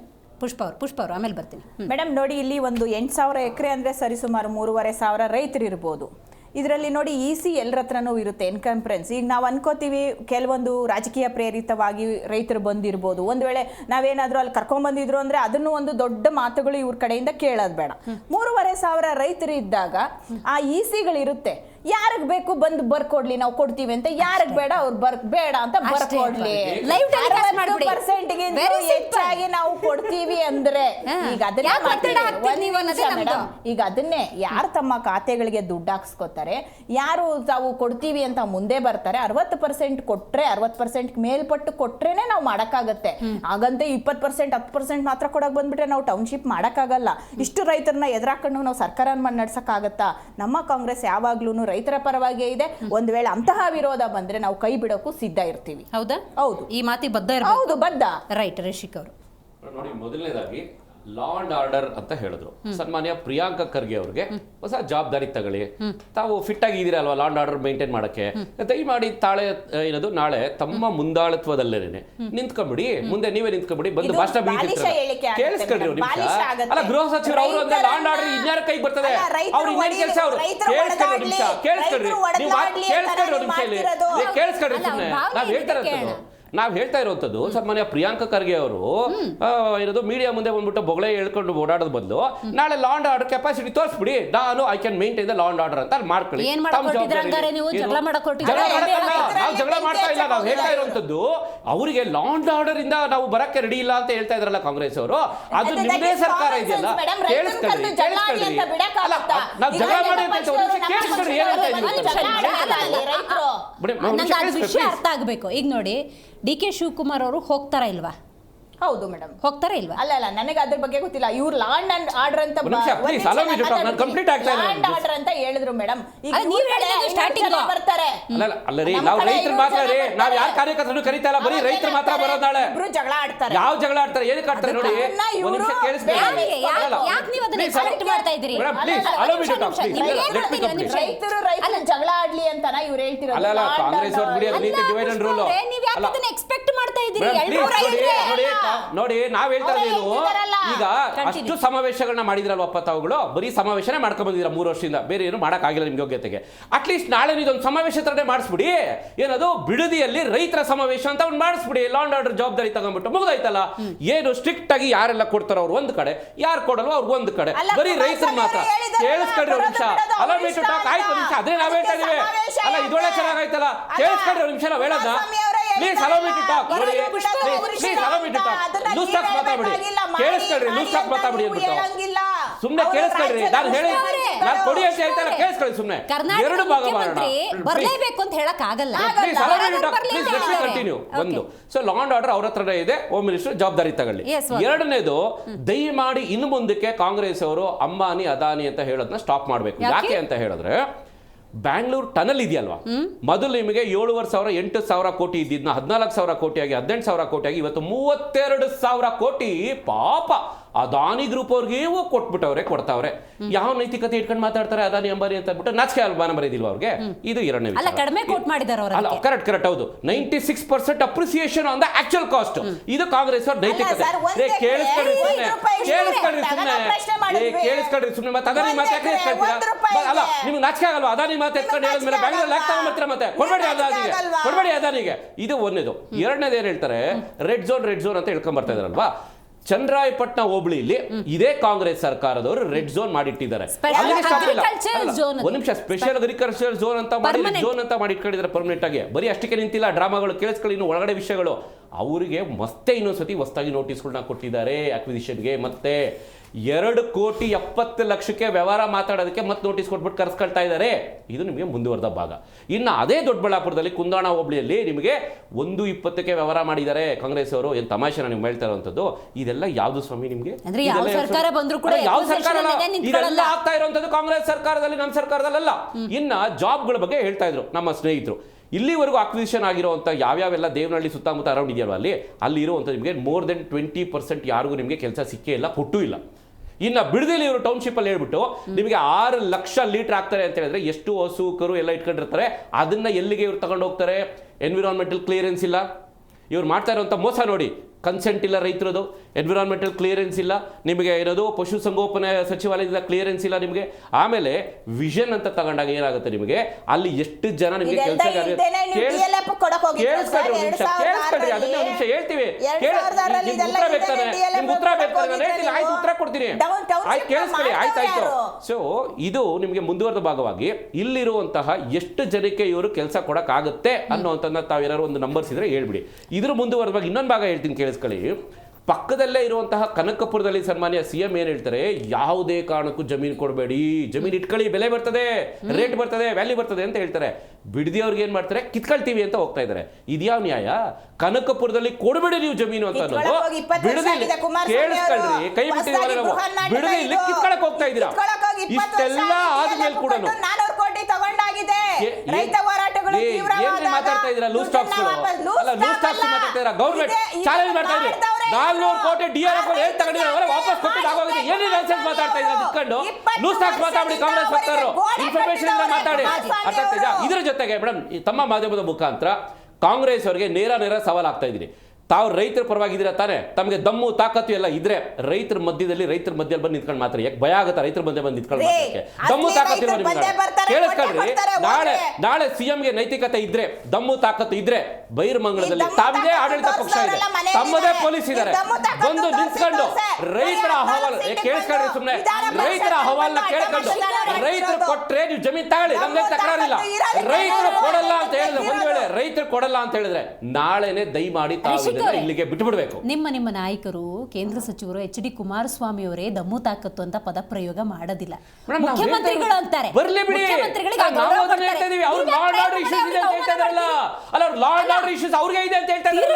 ತಿರುಗಿ ಒಪ್ಕೋತೀರಾ ನೀವು? ಈಗ ನೀವು ಮಾಡೋ ಅವಮಾನನ ತಿರ್ಗ ಅವರೇ ಎರ್ಚಿದ್ರೆ ನೀವು ಅದನ್ನ ಸಹಿಸ್ಕೋತೀರಾ? ಕುಮಾರಸ್ವಾಮಿ ಮಾಡ್ತಾ ಇದೀವಿ, ನಾವೇ ಮಾಡ್ತಾ ಇರೋದು. ರಾತ್ರಿ ಹೋಗ್ಬಿಟ್ಟು ಪೋಸ್ಟ್ ಅಂಟಿಸ್ತಾರ. ಇದು ಕಾಂಗ್ರೆಸ್ ಅವರ ಏನದು ಯೋಗ್ಯತೆಗಳು. ರಾತ್ರಿ ಹೋಗ್ಬಿಟ್ಟು ಪೋಸ್ಟ್ ಅಂಟಿಸೋದು. ದಮ್ಮು ತಾಕತ್ತು ಇದ್ರೆ ರೈತರ ಬಗ್ಗೆ ಮಾತಾಡ್ಬೇಕು. ಅಲ್ಲ ಗಂಡಸ್ತರ ಇರೋಂಥವ್ರು, ಅಲ್ಲ ಗಂಡಸ್ತರ ಇದ್ರೆ ಪೋಸ್ಟ್ ಅಂಟಿಸೋದು, ರೈತರ ಬಗ್ಗೆ ನಿಂತ್ಕೋಬೇಕು, ತಾಕತ್ತಾಗಿ ಬಂದು ನಿಂತ್ಕೊಂಡು ಮಾತಾಡ್ಬೇಕು. ಅದು ಗಂಡಸ್ತರ ಅಂತಂದ್ರೆ ಪೋಸ್ಟ್ ಅಂಟಿಸ್ಕೊಂಡು ಓಡಾಡ್ತಾರಲ್ಲ, ರಾತ್ರಿ ಕಳ್ರಿತರ ರಾತ್ರಿ ಪೋಸ್ಟ್ ಅಂಟಿಸೋದಲ್ಲ. ಇರ್ಷಾದ್ ಅವರೇ, ರಾಜ್ಯದ ಬೊಕ್ಕಸದ ಬಗ್ಗೆ ಸ್ವಲ್ಪ ಮಾತಾಡಲೇಬೇಕು. ಬೊಕ್ಕಸ ಬರಿದಾಗಿದೆ, ಸೊ ಆ ಚಿನ್ನದ ಗಟ್ಟಿ ಬಿಡೋದಿಲ್ ಕಾಣ್ತಾ ಇದೆಯಾ ಅಂತ? ಹೌದು ಮೇಡಮ್, ಅದಕ್ಕೆ ತಾನೇ ಜಗಳ ಮಾಡ್ತಾ ಇರೋದು. ಕರ್ನಾಟಕದಲ್ಲಿ ಏನು ಮಾಡೋಕ್ಕಾಗಲ್ಲ, ರಿಯಲ್ ಎಸ್ಟೇಟ್ ಆದ್ರೂ ಮಾಡೋಣ ಅಂತಾನೆ ಜಗಳ ಮಾಡ್ತಾ ಇರೋದು. ಅನ್ಯಾಯ. ಇದು ನಿಜ ಮೇಡಮ್. ಇದು ನೀವು ನಿಜವಾಗ್ಲೂ ದಯವಿಟ್ಟು ನೀವು ಮಾತಾಡುವಾಗ ಡಿಸ್ಟರ್ಬ್ ಮಾಡಿ. ನೀವು ಮಾತಾಡುವಾಗ ನಾನು ಏನು ಮಾತಾಡಲಿಲ್ಲ. ಅಟ್ಲೀಸ್ಟ್ ರೈತರ ಬಗ್ಗೆ ನೀವು ಮಾತಾಡ್ತೀರಾ ಅಂತ ನಾನು ರೈತರ ಬಗ್ಗೆ ಮಾತಾಡ್ತೀನಿ. ರಾಜಕೀಯ ನೋಡಿ ಸರ್, ರಾಜಕೀಯ ಬೇಡ, ಸದ್ಯಕ್ಕೆ ರಾಜಕೀಯ ಬೇಡ, ಸದ್ಯಕ್ಕೆ ರಾಜಕೀಯ ಬೇಡ. ನಾವು ರೈತರು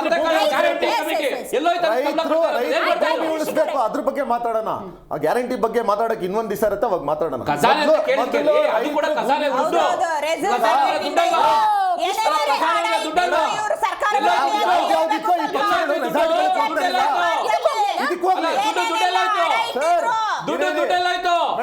ಸರ್ಕಾರದಲ್ಲಿ ಖಜಾನೆಯಲ್ಲಿ ದುಡ್ಡೆಲ್ಲಾಯ್ತು? ನಿಮ್ಮ ಕಾಂಗ್ರೆಸ್ ಎಲ್ಲಾಯ್ತು ಖಜಾನೆಯಲ್ಲಿ ದುಡ್ಡು?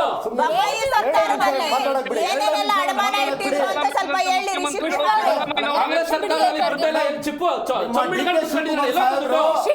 ನಿಮ್ಮ ಡಿ ಕೆ ಶಿವಕುಮಾರ್ ಸಾಹೇಬರು ಗುಜರಾತ್ ಇಂದ MLA ಬಂದ್ರೆ ಕರ್ಕೊಂಡೋಗಿ ಬಿಡದಿ ರೆಸಾರ್ಟ್ ಅಲ್ಲಿ ಇರ್ತಿರಲಿಲ್ಲ ಮೇಡಮ್.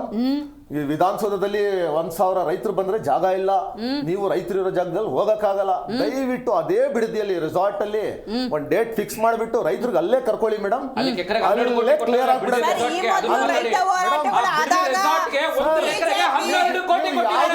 ದುಡ್ಡು ಹಾಕಿದ್ದೀರಾ? ಹೊಟ್ಟೆ ಉರಿನ ರೈತರು ರೆಸಾರ್ಟಿಗೆ ಬರ್ತಾರೆ ಅಂದ್ರೆ ಹೊಟ್ಟೆ ಉರಿನ ದುಡ್ಡು ಹಾಕಿದಿರಲ್ಲ. ಯಾವುದೋ ಬೇರೆ ರಾಜ್ಯದ ದುಡ್ಡು ಹಾಕಿದ್ದೀರಾ? ನಮ್ಮ ರೈತರು ಒಂದ್ ದಿವಸ ರೆಸಾರ್ಟಿಗೆ ಹೋಗ್ತಾರೆ ಬಿಡಿ, ಅಲ್ಲೇ ಕೂತ್ಕೊಂಡು ಚರ್ಚೆಗಳಾಗ್ಲಿ. ಹೊಟ್ಟೆ ಉರಿ. ರೈತರು ಒಳ್ಳೆ ಜಾಗದಲ್ಲಿ ಬರಬಾರ್ದು, ಒಳ್ಳೆ ರೆಸಾರ್ಟ್ ನೋಡಬಾರ್ದು, ಒಳ್ಳೆ ಮನೆಗಳು ಬರಬಾರ್ದು. ರೈಟ್, ರುದ್ರದೇವ್ರವ್ರು ನೀವು ಹೇಳಿ, ಇದು ಹಿಂಗೆ ಲ್ಯಾಗ್ ಆಗತ್ತಾ? ಇನ್ನೊಂದ್ 2 ದಿವಸದಲ್ಲಿ ಪರಿಹಾರ ಸಿಗಬಹುದಾ? ನೋಡಿ ಮೇಡಮ್, ನಿಜವಾಗಿಯೂ ರೈತರ ಪರವಾಗಿ ಸನ್ಮಾನ್ಯ ಮುಖ್ಯಮಂತ್ರಿಗಳಾದ DK ಶಿವಕುಮಾರ್ ಕಾಳಜಿ ಇದ್ರೆ ಸುಮ್ಮನೆ ಹೆಗಲ ಮೇಲೆ ಹಸಿರು ಟೂವಲ್ ಹಾಕೊಂಡು ಶೋ ಕೊಟ್ರೆ ಅದಾಗೋದಿಲ್ಲ. ರೈತರಿಗೆ ಸಾವಿನ ಭಾಗ್ಯ ಕರುಣಿಸಬೇಡಿ. ಪ್ರೀತಿ ವಿಶ್ವಾಸದಿಂದ ರೈತರು ನಾನು ಕೊಡ್ತೀನಿ ಅನ್ನೋದಾದ್ರೆ, ಈಗ ನೀವು ಮಾತಾಡ್ದಂಗೆ ಅವರೇ ಬಂದು ನಾನು ಬರ್ಕೊಡ್ತೀನಿ ಅನ್ನೋದಾದ್ರೆ ಬರ್ಸ್ಕೊಳ್ಳಿ, ಡೆವಲಪ್ಮೆಂಟ್ ಮಾಡಿ, ಅಭಿವೃದ್ಧಿ ಮಾಡಿ. ಆದ್ರೆ ಈ ಟೌನ್ಶಿಪ್ ಹೆಸರಿನಲ್ಲಿ ಅವರಿಗೆ ಸಾವಿನ ಭಾಗ್ಯ ಕರುಣಿಸಬೇಡಿ. ಇಡೀ ರಾಜ್ಯ ನಿಮಗೆ ಈ ವಿಚಾರದಲ್ಲಿ ವಿರೋಧ ಇದೆ. ಇಡೀ ರಾಜ್ಯದ ಮೂಲೆ ಮೂಲೆಯಿಂದ ರೈತರುಗಳು ಇದಕ್ಕೆ ವಿರೋಧಿಸ್ತಾ ಇದ್ದಾರೆ ಅಂತ ಹೇಳಲಿಕ್ಕೆ ನಾನು ಬಯಸ್ತೀನಿ ಮೇಡಮ್. ರೈಟ್, ಪುಷ್ಪಾ ಅವರು, ಇರ್ಷಾದ್ ಅವರು, ರಿಷಿಕ್ ಅವರು, ರುದ್ರದೇವರವರು ಕಾರ್ಯಕ್ರಮದಲ್ಲಿ ಭಾಗಿಯಾಗಿದ್ದಕ್ಕಾಗಿ ಧನ್ಯವಾದಗಳು. ಬಿಡದಿ ವಿಚಾರದಲ್ಲಿ ಸದ್ಯದ ಸ್ಟೇಟಸ್ ಏನು ಅಂತ ಹೇಳಿದ್ರೆ, HD ಕುಮಾರಸ್ವಾಮಿ ಅವರು DK ಶಿವಕುಮಾರ್ ಅವ್ರಿಗೆ ನಾಳೆ ನಾನು ಹೋಗ್ತಾ ಇದ್ದೀನಿ, ನೀವು ಬನ್ನಿ, ರೈತರ ಮಧ್ಯೆ ಚರ್ಚೆ ಮಾಡೋಣ, ಪ್ರೀತಿ ವಿಶ್ವಾಸದಿಂದ ಬಗೆಹರಿಬೇಕಾಗಿರುವಂಥ ವಿಚಾರ ಇದು ಅಂತ ಹೇಳಿದ್ದಾರೆ. ಹಾಗಾದರೆ DK ಶಿವಕುಮಾರ್ ಅವರು ಹೋಗ್ತಾರಾ ಇಲ್ವಾ? ಈ ಸಮಸ್ಯೆಯನ್ನು ಹೇಗೆ ಬಗೆಹರಿಸ್ತಾರೆ? ಇದಿನ್ನೂ ಲ್ಯಾಗ್ ಆಗುತ್ತಾ ಅಥವಾ ಇನ್ನೊಂದು 2 ದಿವಸದಲ್ಲಿ ಇತ್ಯರ್ಥ ಆಗುತ್ತಾ? ರೈತರ ಹಿತವನ್ನು ಆಡಳಿತ ಮತ್ತು ವಿಪಕ್ಷಗಳು ಕಾಯ್ತಾವ ಇಲ್ವಾ? ಇದರ ಬಗ್ಗೆ ಒಂದು ಕುತೂಹಲ ಇದೆ. ಬಟ್ ಒಂದಂತೂ ಮನವಿ ಮಾಡ್ತೀನಿ, ರೈತರು ಪ್ರಜ್ಞಾವಂತಿಕೆಯಿಂದ ನಡ್ಕೊಳ್ಳಿ. ಯಾಕಂದರೆ ಇದು ನಿಮ್ಮ ಭೂಮಿ, ನಿಮ್ಮ ಕೃಷಿ ಭೂಮಿ, ನಿಮ್ಮ ಫಲವತ್ತಾದ ಭೂಮಿ. ರಾಜಕೀಯದವ್ರು ಎಂಟ್ರಿ ಕೊಡ್ತಿದ್ದಾರೆ, ಅಯ್ಯೋ ನಮ್ಮ ನಾಯಕ ಬಂದು ನಮ್ಮನ್ನು ಕಾಪಾಡ್ತಾರೆ. No, it is not like that. ನಿಮ್ಮ ಭೂಮಿ, ನಿಮ್ಮ ಹಕ್ಕು, ನಿಮ್ಮದೇ ಹೋರಾಟವಾಗಿರಲಿ ಅಂತ ಹೇಳ್ತೀವಿ. ಇವತ್ತಿನ ಕಾರ್ಯಕ್ರಮ ಮುಗಿಸೋಣ. ನೋಡ್ತಾ ಇರಿ ಜಿ ಕನ್ನಡ ನ್ಯೂಸ್, ಸತ್ಯವೇ ಸುದ್ದಿಯ ಜೀವಾಳ. ರೈತರಿಗೆ ಒಕ್ಕಲೆಬ್ಬಿಸುವಂತ ಕೆಲಸ ಮಾಡೋದು. ರೈತರ ಜೊತೆಯಲ್ಲಿ ಕೂತು ಚರ್ಚೆ ಮಾಡಕ್ ಹೋಗ್ತೀನಿ, ಬಂದ್ರೆ ಅವರು ಬರ್ಬೋದು.